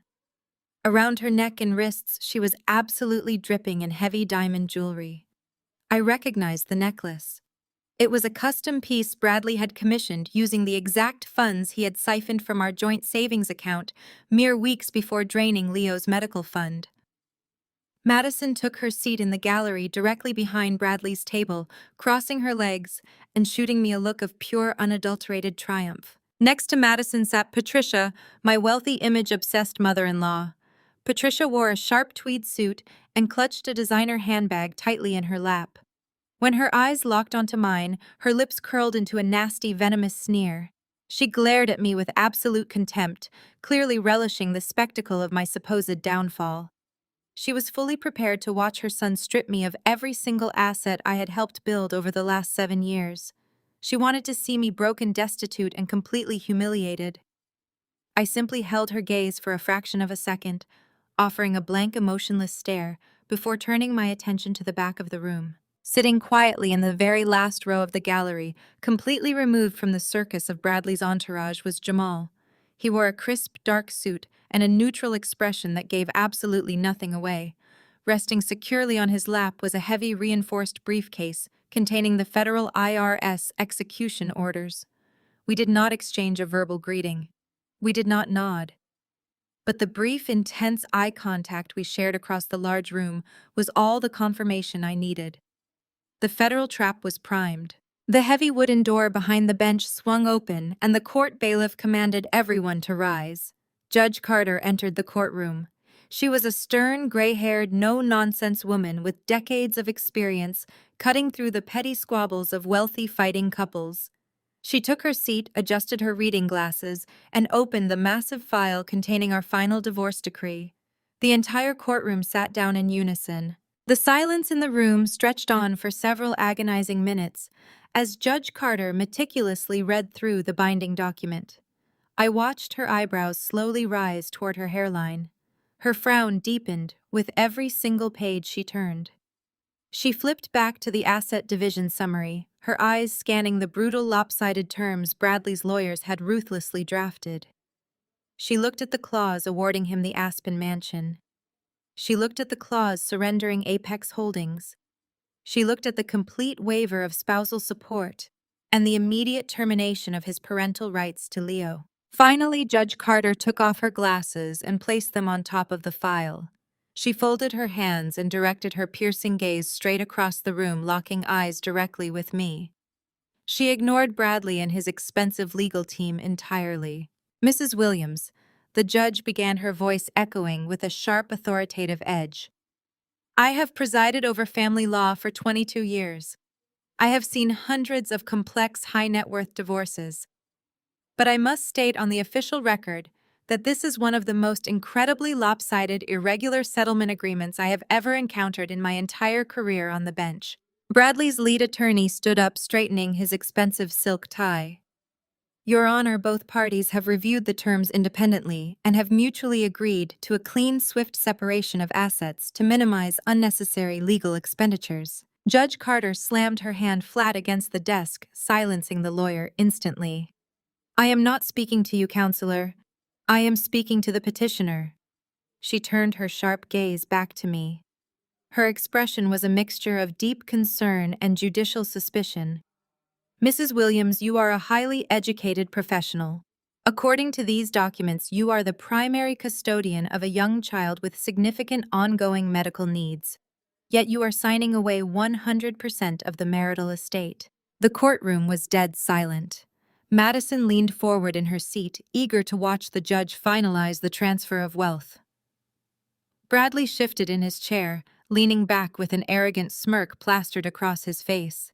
He clearly thought the judge's shock was a testament to his own brilliant, ruthless negotiation skills. He believed he had intimidated me so completely that even a seasoned judge was stunned by the absolute totality of his victory. He shot a quick, triumphant glance over his shoulder at Patricia, who offered a satisfied nod in return. They were reveling in the public validation of their greed. "You are accepting zero alimony." Judge Carter continued, her voice rising in disbelief. "You are completely surrendering a multi-million-dollar real estate portfolio. You are forfeiting all ownership stakes in Apex Holdings. You are explicitly waiving your fundamental legal right to financial discovery, meaning you are allowing your husband to take these businesses exactly as they are without verifying their actual worth. Do you fully comprehend the permanent, devastating financial consequences of this document? Judge Carter leaned forward, resting her forearms on the elevated bench. Her voice softened slightly, adopting a tone of genuine maternal warning. Mrs. Williams, I must ask you directly on the record. Are you being coerced into signing this agreement? Has anyone threatened your physical safety or the safety of your child? Because once I strike my gavel and sign this order, you cannot come back to this court in 6 months, claiming you made a mistake under duress. You will walk out of this building with absolutely nothing but the clothes on your back and full financial responsibility for your son.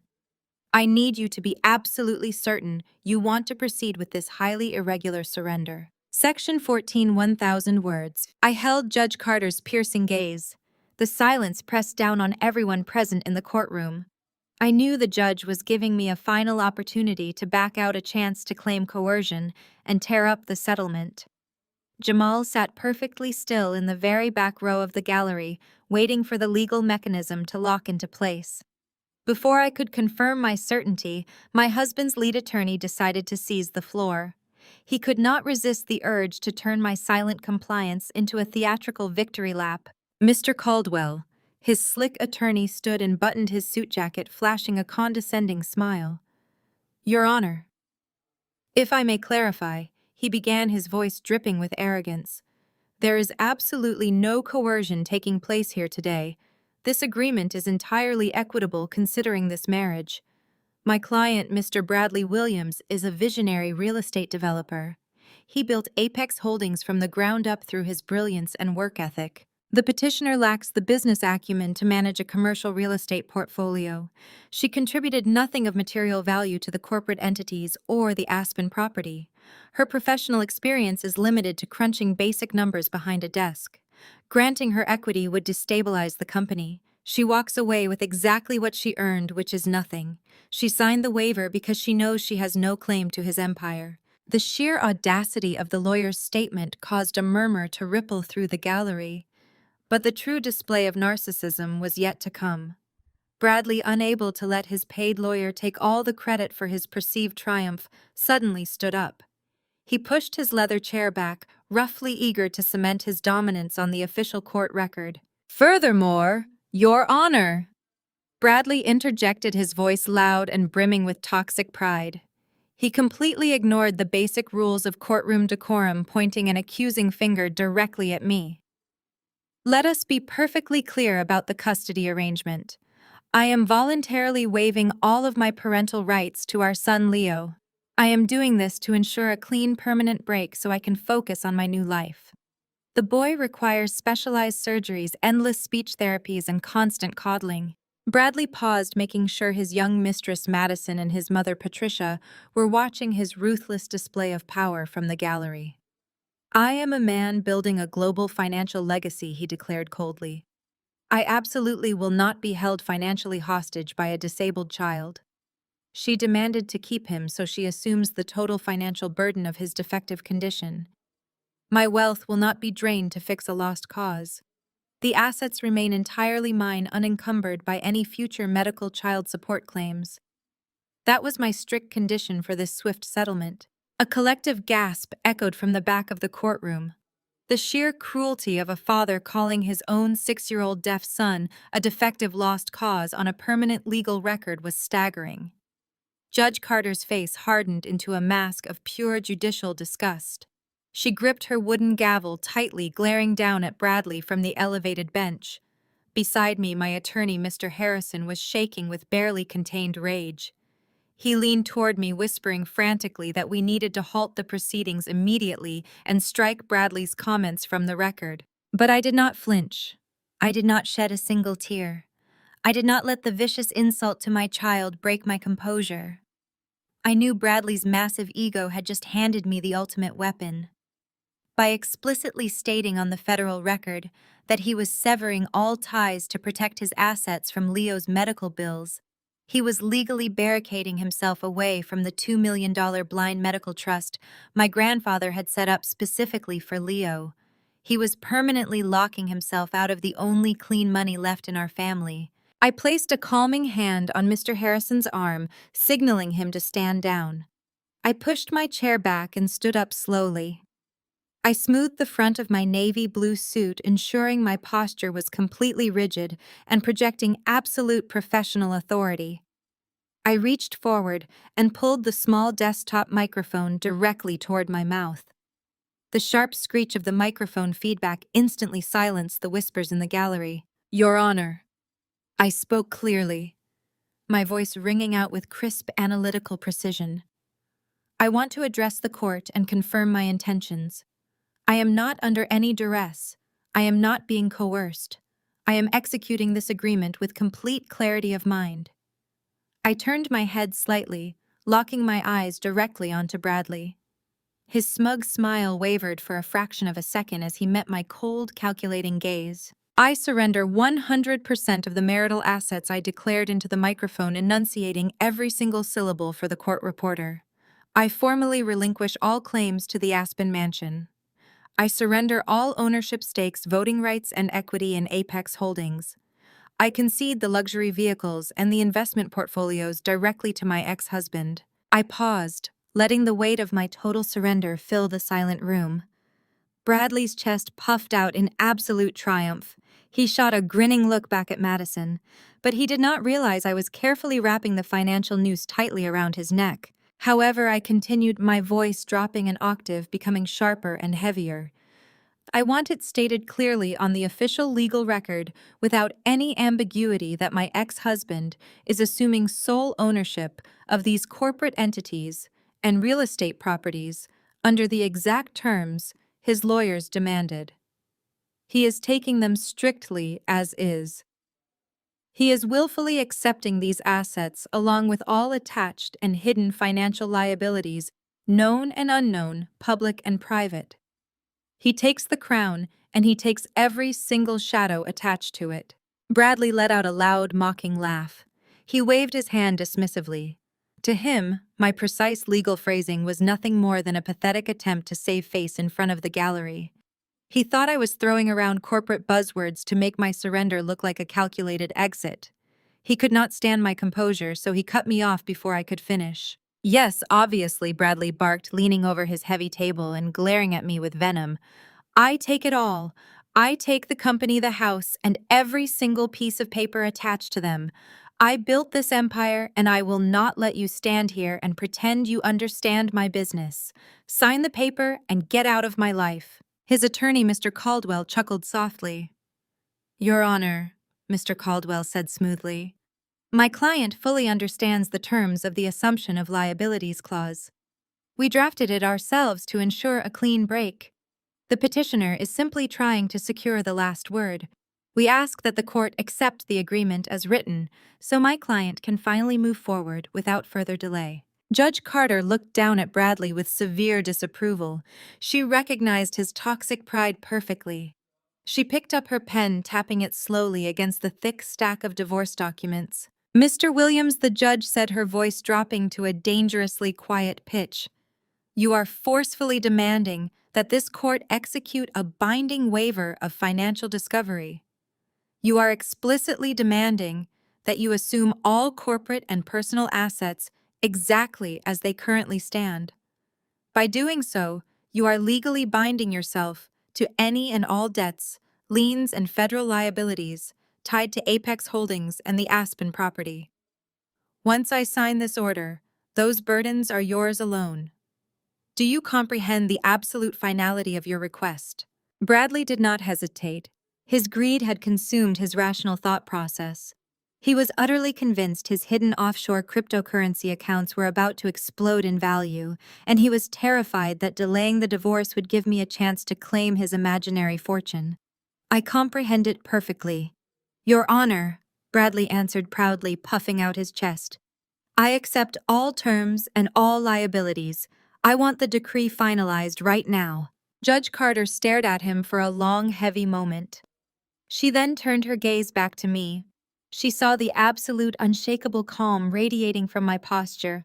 I gave her a single firm nod. The judge let out a heavy sigh, signaling the end of the inquiry. "Very well," Judge Carter announced. The court finds both parties are entering this agreement voluntarily.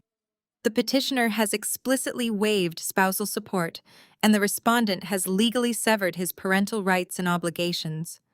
The property division will proceed exactly as drafted by the respondent's legal counsel. The court clerk walked the heavy stack of documents over to our tables.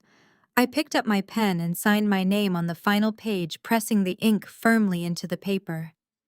I made sure my federal reference code was perfectly legible right beneath my signature. I handed the paperwork back to the clerk, severing myself completely from Bradley's toxic, rotting empire. The clerk carried the documents to the defense table. Bradley snatched the pen and signed his name with a massive theatrical flourish. He practically shoved the paper back at the clerk, his eyes burning with absolute triumph. The documents were handed up to the elevated bench. Judge Carter meticulously reviewed the signatures. The courtroom held its collective breath. The only sound was the scratching of the judge's pen as she endorsed the final pages of the divorce decree. She gathered the paperwork, aligned the edges, and picked up her heavy wooden gavel. "It is so ordered," Judge Carter declared. The gavel struck the sounding block with a loud, sharp crack that echoed off the marble walls. The sound signaled the absolute legal death of my marriage. But more importantly, it signaled the irrevocable, legally binding transfer of a $5 million catastrophic commercial debt directly onto Bradley's shoulders. The trap was officially sprung and the heavy steel doors had just slammed shut behind him. The courtroom immediately erupted into a sickening display of celebratory arrogance. Bradley jumped out of his chair, threw his arms in the air, and let out a loud whoop of victory. He turned around, grabbed Madison by the waist, and pulled her into a deep, passionate kiss right in the middle of the courtroom. Madison giggled loudly, wrapping her arms around his neck, her cheap diamond jewelry sparkling under the harsh fluorescent lights. She looked over Bradley's shoulder and shot me a nasty, gloating wink, thoroughly convinced she had just won the ultimate jackpot. From the front row of the gallery, Patricia stood up and began clapping her hands. My former mother-in-law was applauding the destruction of her own grandson's family. She beamed with pride, looking at Bradley as if he had just conquered the entire world. She turned her nose up at me, letting out a loud, dramatic sigh of relief, celebrating the fact that the burdensome disabled child and his demanding mother were finally erased from their wealthy lineage. Bradley's expensive corporate lawyers shook his hand, clapping him on the back and congratulating him on securing such a masterful, aggressive settlement. They packed their briefcases with smug, self-satisfied smiles, believing they had just executed a flawless legal strategy that completely outsmarted a naive, emotional wife. I did not move. I stood quietly at my table watching their pathetic, grotesque celebration unfold. I watched Bradley bask in his false glory. I watched Madison parade her stolen wealth. I watched Patricia applaud her own son's impending doom. I remained perfectly still, a silent, calculating observer, waiting for the precise moment when the federal reality would inevitably crash down upon them and shatter their arrogant illusions into a million irreparable pieces. The courtroom air was thick with the suffocating scent of unearned victory. Bradley continued his pathetic display of affection with Madison near the gallery railing while Patricia beamed from her front row seat. Mr. Harrison stood beside me at our table, packing his files with heavy, frustrated movements. He still believed we had just handed a massive fortune to a monster. I placed a reassuring hand on my lawyer's shoulder and gave him a knowing look. The time for waiting was officially over. I picked up the secondary manila folder from the hidden compartment of my briefcase. This was the dossier Jamal had delivered, the collection of federal tax documents and commercial banking ledgers that proved the absolute insolvency of Apex Holdings. I stepped away from the petitioner table and walked slowly across the center aisle of the courtroom. Mr. Caldwell, Bradley's lead attorney, was busy snapping the golden clasps of his expensive leather briefcase shut. He wore the satisfied expression of a man who believed he had just executed a flawless legal victory.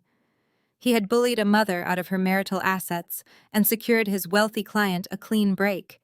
He was already calculating his massive bonus. He did not even bother to look up as I approached the defense table. He simply assumed I was coming over to offer a tearful, desperate plea or a bitter final remark.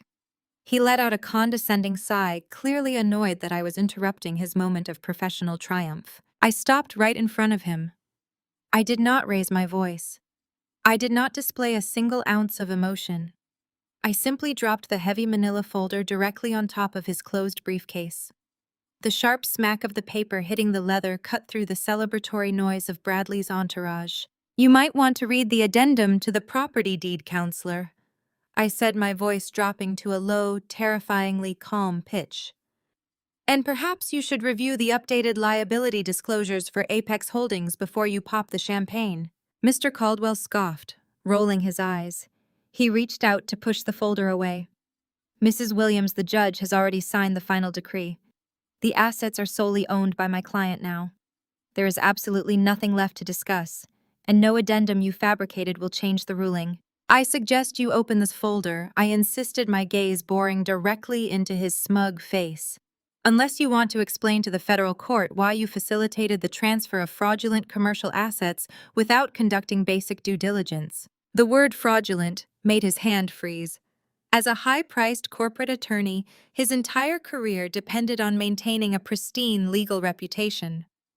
The sheer confidence in my voice triggered a sudden, sharp alarm in his mind. He glanced over his shoulder to ensure Bradley was still distracted by Madison. Then, with visible reluctance, he flipped open the cover of the manila folder. The very first document staring back at him was the official default notice from the commercial lending bank. It was heavily stamped and verified, detailing the catastrophic $5 million loan Bradley had taken out against the Aspen Mansion and Apex Holdings. Mr. Caldwell's eyes darted rapidly across the page. He read the cross-collateralization terms. He read the 90-day delinquency status.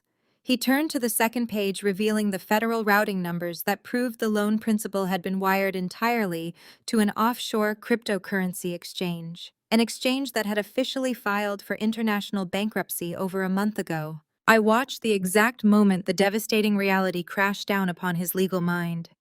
He realized instantly what the as-is clause truly meant.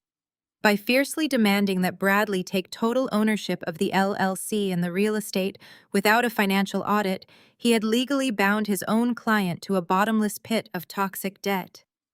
He had built a flawless legal cage and locked his client inside with a ticking bomb. The color completely drained from Mr. Caldwell's face, leaving his skin a sickly pale gray. A fine sheen of cold sweat broke out across his forehead. His breath hitched in his throat, and his hands began to shake violently. The papers rattled against the mahogany table as he desperately flipped through the remaining federal tax documents, searching for a loophole that did not exist. He saw the innocent spouse relief confirmation code I had appended to my signature. He realized I was completely legally insulated from the fallout.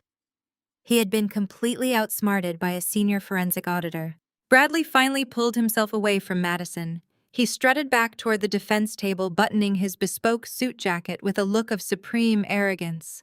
He expected to see his lawyer packing up, ready to head to a lavish celebratory lunch. Instead, he found Mr. Caldwell gripping the edge of the table, his knuckles white, his eyes wide with absolute terror.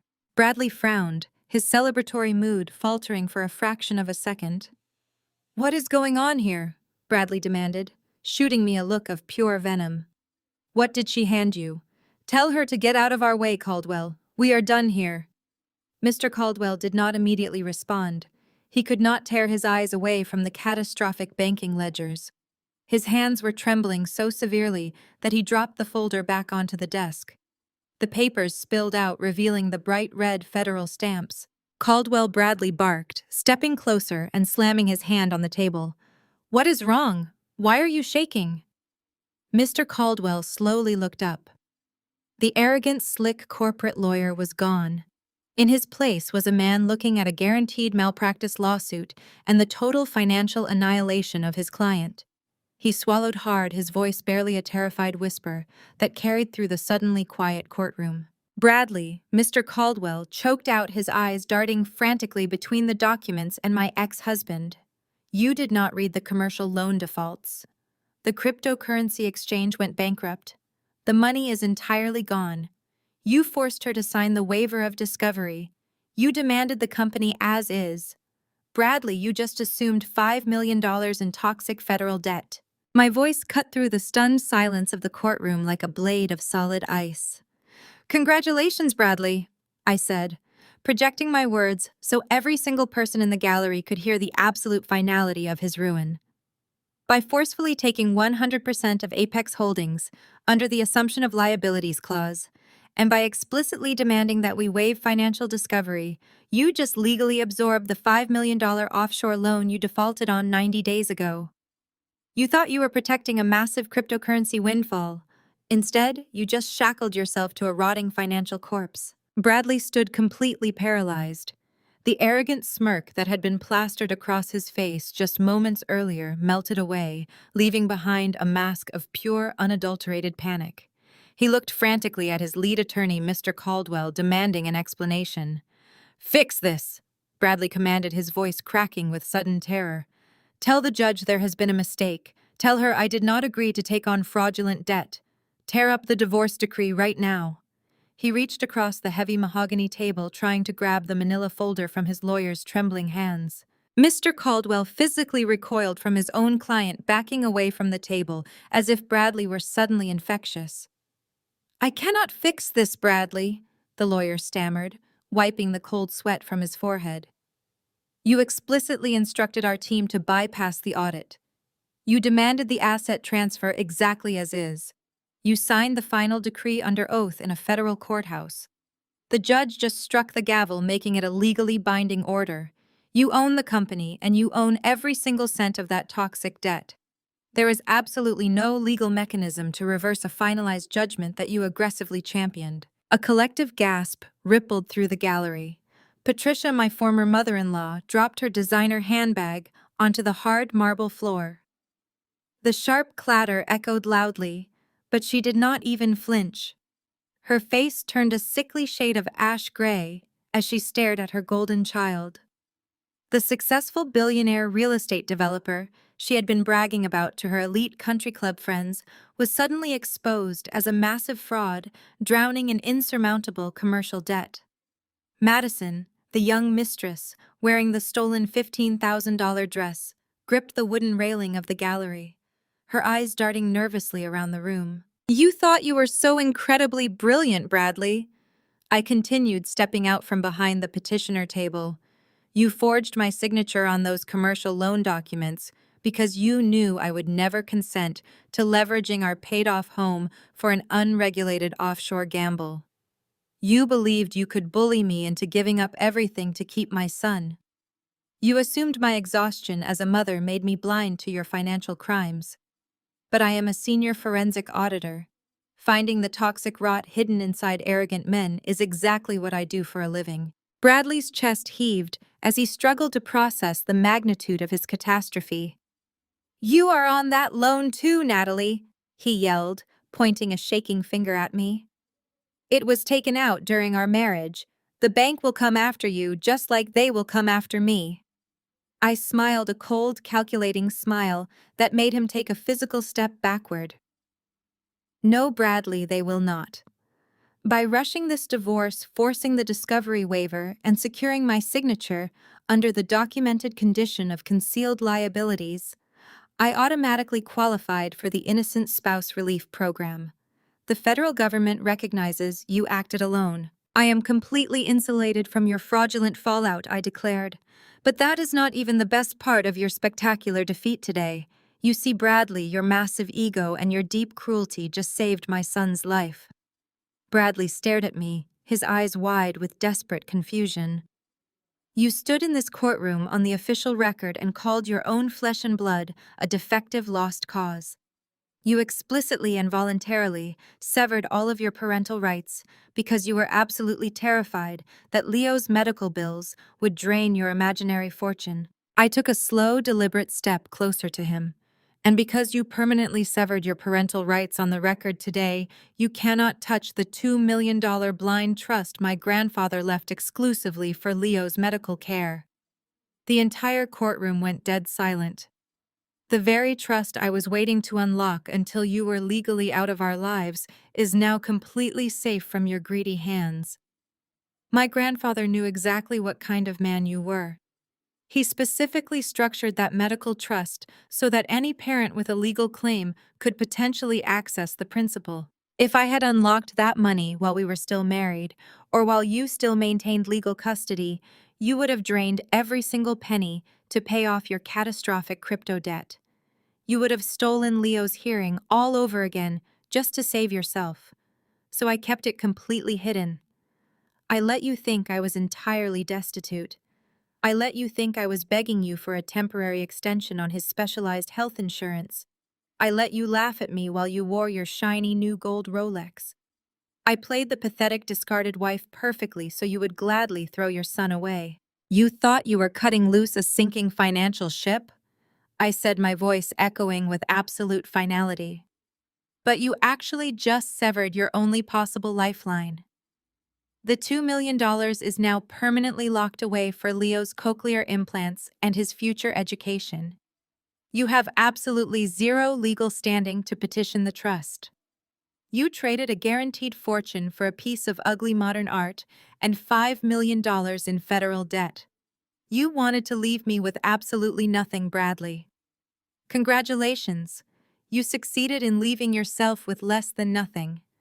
Your absolute greed became the perfect instrument of your own permanent destruction, and I did not have to spend a dime. Bradley's face contorted into a mask of feral rage. The realization that he had willingly trapped himself behind an impenetrable legal wall completely shattered his meticulously crafted facade. He lunged forward, slamming his fists onto the heavy wooden defense table, with a deafening crash that made his own attorneys flinch. "You cannot do this to me!" Bradley screamed, his voice cracking as it echoed off the high marble ceiling. He pointed a trembling finger at my face, his chest heaving with panicked breaths. "This is a shared marital debt. We were married when I signed those commercial loan documents. You are my wife. You are legally responsible for half of that $5 million. You cannot just walk away and leave me holding the bag for a federal default." I stood perfectly still, watching him unravel. "I am not your wife, Bradley," I reminded him, gesturing to the freshly signed documents sitting on the clerk's desk. "The judge just struck the gavel. Our marriage is legally terminated. And as Mr. Caldwell so eloquently argued just moments ago, you demanded to assume all assets and liabilities precisely as they stand. You fought tooth and nail for this exact outcome." Bradley spun around to face the bench, his eyes wide with wild, unchecked desperation. "Your Honor, you have to reverse the decree. I was misled. She committed fraud by omission. She knew about the default, and she hid the federal tax codes from me. I demand we tear up this agreement and restart the financial discovery phase immediately." Judge Carter stared down at him with an expression of absolute, unyielding stone. She adjusted her robe and leaned forward, projecting the full, crushing weight of judicial authority. "Mr. Williams, you stood in my courtroom not 10 minutes ago and proudly declared you fully comprehended the terms of your agreement. You aggressively demanded the waiver of financial discovery.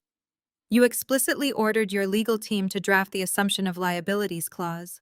I warned you about the permanent devastating consequences of this document, and you arrogantly dismissed my concerns." She picked up her gavel and pointed the wooden handle directly at him. "There is absolutely no fraud by omission here today. There is only a man who was so blinded by his own greed that he willfully refused to audit his own corporate ledgers. The decree is signed, sealed, and entered into the permanent federal record. I will not reverse a legal judgment simply because you just realized you outsmarted yourself. You own Apex Holdings, and you own the $5 million default. This court is finished with your property division." Bradley let out a guttural, panicked yell. He grabbed his lead attorney by the lapels of his expensive suit, shaking him violently. "Do something, Caldwell. File an injunction. Call the commercial bank. We have to freeze the transfer before they lock the accounts." Mr. Caldwell aggressively shoved Bradley's hands away, smoothing his ruined suit jacket. The lawyer's face was still a sickly pale gray. "I cannot do anything," Bradley the attorney shot back, his voice dripping with sudden venomous distance. "The bank already triggered the default. The funds are gone. And since you just absorbed $5 million in toxic debt, it means you have absolutely zero liquid capital to pay my firm's retainer. I am formally withdrawing as your legal counsel effective immediately." The betrayal from his own hired gun sent Bradley stumbling backward. He looked around the courtroom wildly searching for any remaining lifeline. His eyes darted to Madison, but she was shrinking back against the gallery wall, clutching her stolen diamond necklace as if she were trying to shield herself from the blast radius. It was at this exact moment of total chaotic collapse that the heavy wooden doors at the back of the courtroom swung open. Jamal stepped out from the last row of the gallery. My brother-in-law moved with the terrifying, purposeful stride of an apex predator who had finally cornered his prey. His dark suit was immaculate. His large, imposing frame commanded immediate authority. The courtroom fell completely silent as he walked straight down the center aisle. He bypassed the murmuring spectators, his heavy leather shoes striking the marble floor with deliberate, measured thuds. Jamal reached the low wooden divider that separated the gallery from the legal tables. He did not ask for permission to pass. He unlatched the swinging gate and stepped directly into the restricted legal arena. Bradley's remaining junior lawyers immediately tensed instinctively, taking a step back from the massive, furious man approaching their table. Bradley turned around, his eyes wide with confusion. "Who the hell are you?" Bradley demanded, attempting to muster a shred of his former arrogance. "Get out of here. This is a closed legal proceeding." Jamal did not raise his voice. He did not need to. He stopped 3 feet away from Bradley, reached inside his perfectly tailored suit jacket, and pulled out a solid leather credential case. With a swift, practiced motion, Jamal flipped the case open, flashing a heavy, gleaming gold shield. "I am Special Agent Jamal Reynolds, with the United States Internal Revenue Service Criminal Investigation Division." Jamal announced, his deep voice resonating with absolute, uncompromising federal authority. The remaining color drained from Bradley's face. He stared at the federal badge as if it were a loaded weapon pointed directly at his chest. In the gallery, Patricia let out a loud, strangled gasp, clapping her hand over her mouth. "Bradley Williams." Jamal continued snapping the credential case shut and slipping it back into his pocket. "As the now legally confirmed sole owner of Apex Holdings, you are officially under federal investigation for wire fraud, cross-collateralization, forgery, and massive federal tax evasion.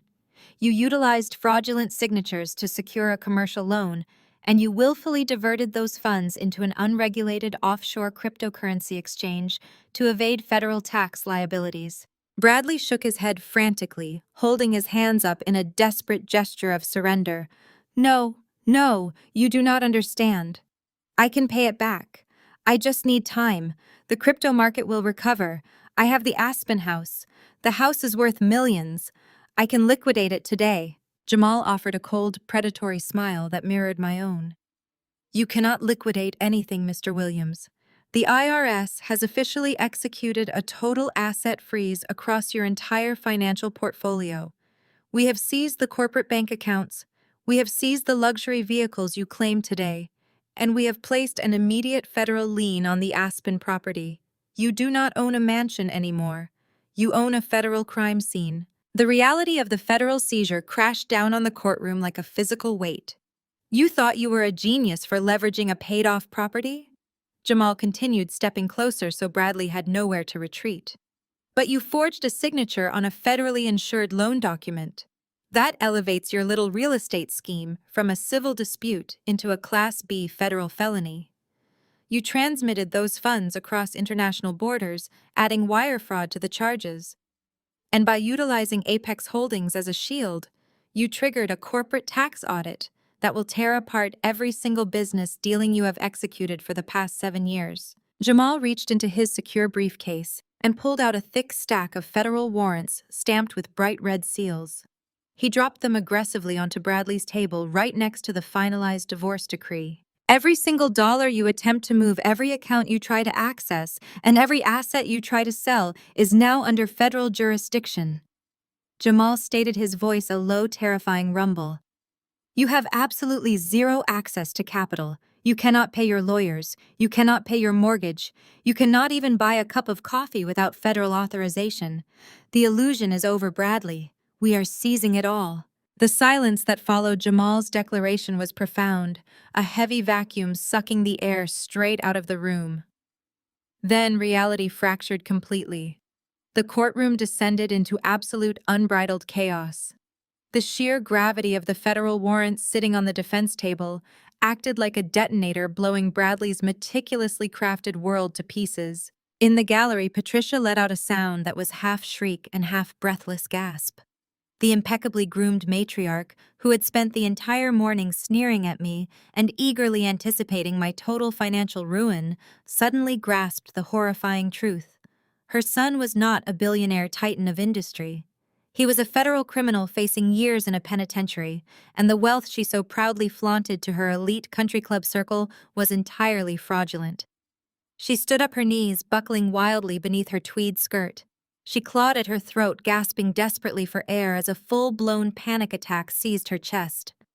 With a dramatic, piercing scream that echoed off the high marble walls, Patricia's eyes rolled back into her head. She collapsed rigidly into the wooden pews, fainting dead away.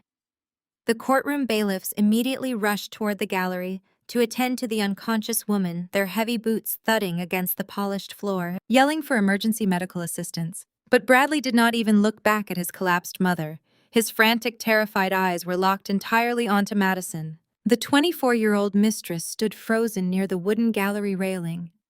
The smug, victorious smirk she had worn while parading her $15,000 designer dress had completely vanished.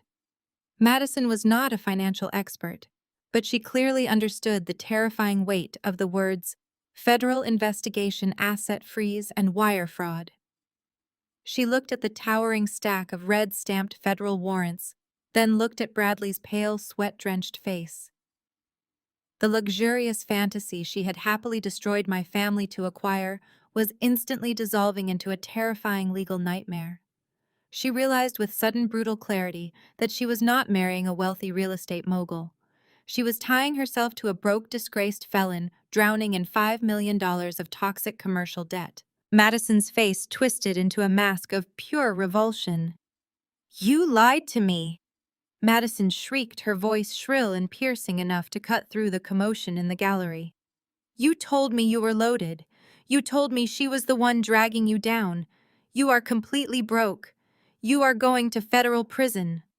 Bradley reached out a trembling hand toward her. "Madison, please, baby, just wait a minute. My lawyers can fix this. I can move some money around." "You do not have any money!"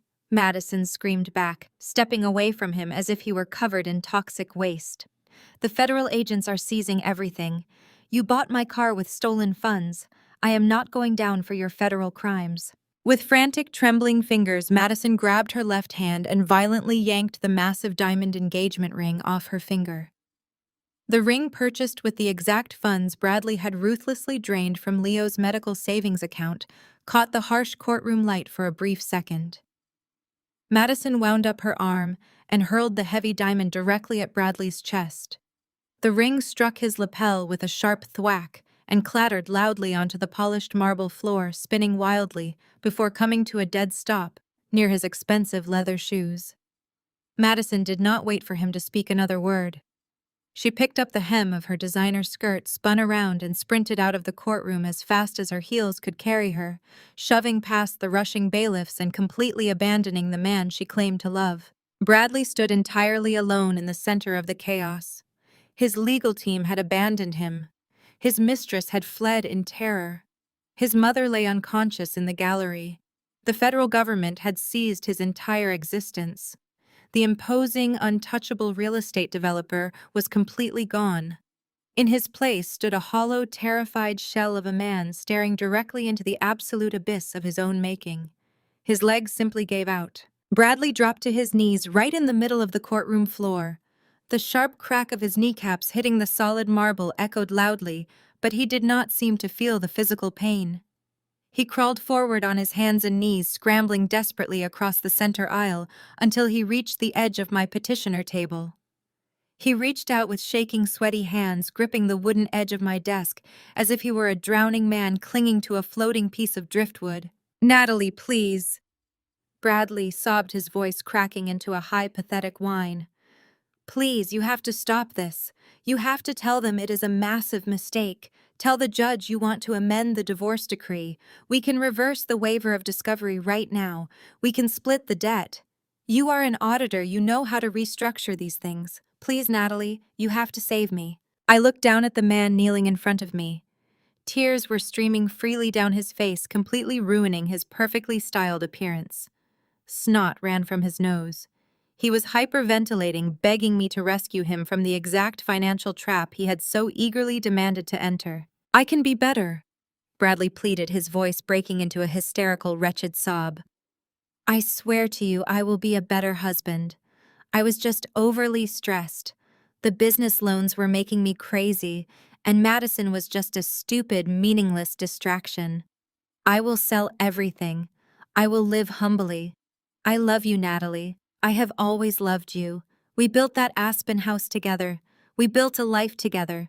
You cannot just let the IRS take me away to a federal penitentiary." He reached out, his trembling fingers hovering just inches from the fabric of my navy blue suit, too terrified of my cold demeanor to actually touch me. He looked up at me with wide, bloodshot eyes, attempting to play his absolute, final, most desperate card. "Think about Leo," Bradley wept, his voice dropping into a manipulative, choking whisper. "Think about our son, Natalie. A young boy needs his father. You cannot let your son grow up knowing his father is sitting in a federal prison cell. I love him. I will pay for his cochlear implant surgery. I will find the money somewhere. I will be a real dedicated father to him. Please, for Leo's sake, you have to amend the legal paperwork. Just tear up the decree and take me back." The sheer unadulterated audacity of his words was breathtaking. Less than 30 minutes ago, standing in this exact same courtroom on the official federal record, he had coldly referred to our beautiful, bright son as a defective lost cause. He had explicitly demanded the total severance of his parental rights, so he would never have to pay a single dime toward the medical bills. And now, kneeling on the floor facing the total annihilation of his freedom and his wealth, he dared to use the son he had just legally discarded as a shield to protect himself from federal prosecution. I stared down at his pathetic, weeping face. I did not feel a single ounce of pity. I did not feel a flicker of sorrow or regret. My heart remained as cold and precise as the financial ledgers I audited every single day. I had meticulously planned this execution, and I was going to finish it. I looked down at the pathetic, broken man kneeling on the marble floor. He was clutching the hem of my tailored suit jacket, his knuckles white, his face smeared with tears and desperation. This was the same man who had confidently paraded his mistress through the halls of the house I designed. The same man who had stolen the very funds necessary to grant our son the gift of hearing. The same man who had just legally and permanently discarded his child on the federal record because he thought a disabled boy would damage his wealthy aesthetic. I stepped back, forcing his hands to drop from my clothing. I looked down at him without a single shred of empathy. My voice was calm, steady, and loud enough for the approaching bailiffs to hear perfectly. "I told you, Bradley," I said, letting the absolute finality of the statement ring through the chaotic courtroom. "I gave you exactly what you asked for. You got the house, the cars, and the company. I get the son. It is a fair trade." I turned my back on him. I did not look at the heavy federal warrant sitting on the table. I did not look at Patricia, who was now being loaded onto a medical stretcher by the emergency response team. I looked directly at Jamal. My brother-in-law gave me a firm, respectful nod. Jamal stepped forward, his federal badge gleaming in the harsh light. I watched as he pulled a pair of heavy steel handcuffs from his belt. The sharp metallic click of the cuffs locking around Bradley's wrists was the most satisfying sound I had ever heard. Jamal calmly read him his rights, his deep voice overpowering Bradley's frantic, pathetic sobbing. We walked shoulder to shoulder down the center aisle of the courtroom. Behind me, Bradley began to scream, It was a high guttural sound of pure panic as the federal agents and court bailiffs grabbed his arms and forcefully hauled him to his feet. He thrashed and yelled my name, begging for a second chance, but I kept walking. I pushed through the heavy wooden double doors and stepped out into the crisp, quiet hallway, leaving the rotting remains of my marriage locked inside that room forever. 1 year later, the morning sun poured through the massive floor-to-ceiling windows of my new downtown corner office. The frosted glass door bore a sleek silver logo that read, Williams Forensic Auditing. After the spectacular public collapse of Apex Holdings, my professional reputation had skyrocketed. Corporate boards across Chicago realized that if I could legally and flawlessly dismantle a $5 million federal fraud scheme orchestrated by my own husband, I was exactly the kind of relentless auditor they needed to protect their assets. My consulting firm was fully booked for the next 2 years, and I was currently expanding my team to handle the massive influx of high-profile clients. I sat behind my custom glass desk, sipping a hot cup of black coffee, reviewing a quarterly risk assessment for a major tech company. The crushing anxiety of living in a noisy, freezing apartment was nothing but a distant memory. I had purchased a beautiful, quiet home in a safe suburban neighborhood. There were no rattling trains or freezing drafts, just a massive fenced backyard where Leo could run and play without a single worry. The transition from survival mode to actual thriving life was miraculous. I was completely financially independent, professionally respected, and most importantly, entirely free. The heavy office door swung open. The sound of rapid, joyful footsteps echoed across the polished hardwood floor. I looked up from my financial reports and smiled as my son bounded into the room. Leo was 7 years old now, taller, stronger, and practically vibrating with vibrant, happy energy. He ran straight around the desk and threw his arms around my neck, burying his face in my shoulder. Nestled securely behind both of his ears were his brand-new, fully paid-for cochlear implants. The surgery had been a complete and total success. The $2 million blind medical trust, perfectly insulated from Bradley's greed, had easily covered the specialized operation, the top-tier surgical team, and the extensive ongoing speech therapies. Leo pulled back and looked directly into my eyes. He did not need to use his hands to communicate his feelings today. He took a deep breath, focusing his developing vocal cords, and spoke aloud. His voice was bright, clear, and absolutely beautiful.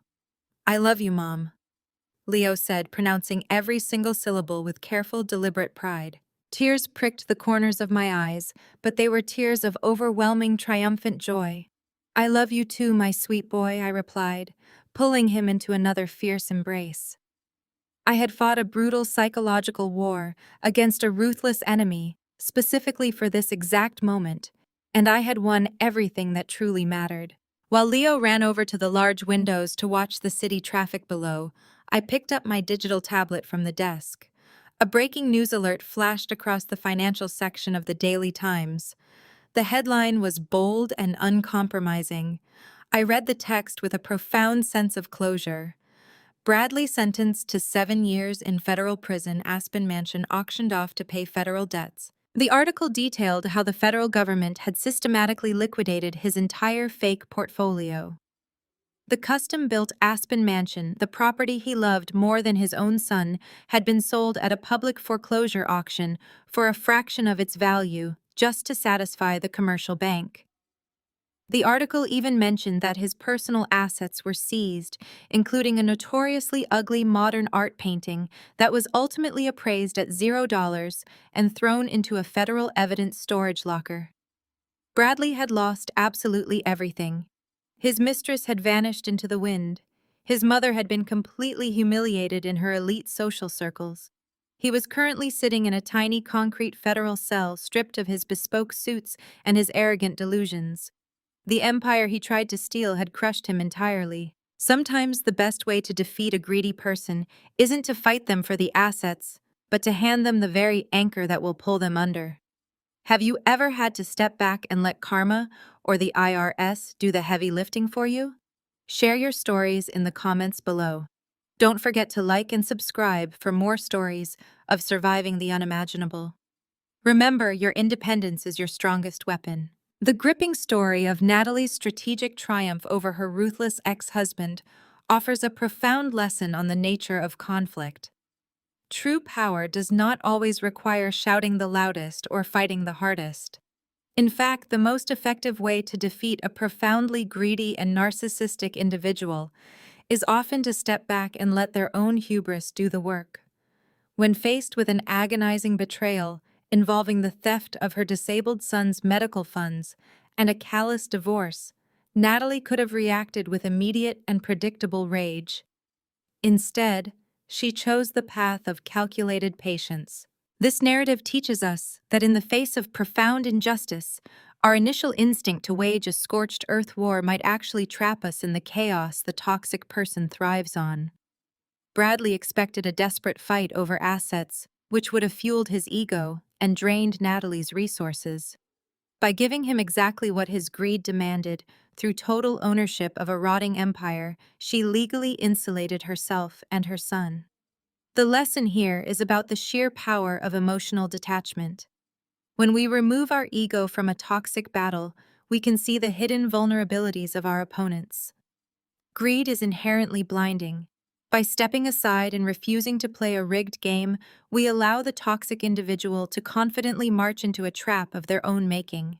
Ultimately, Natalie's victory was born from her independence and her unshakable focus on what truly mattered. Her child's future and her own peace were secured through strategy rather than emotion. It reminds us that walking away is not a sign of weakness, but a masterful display of strength. Take a moment today to evaluate the toxic battles in your own life and ask yourself if stepping back might actually be your most powerful move. Then share your thoughts on finding strength in silence in the comments below.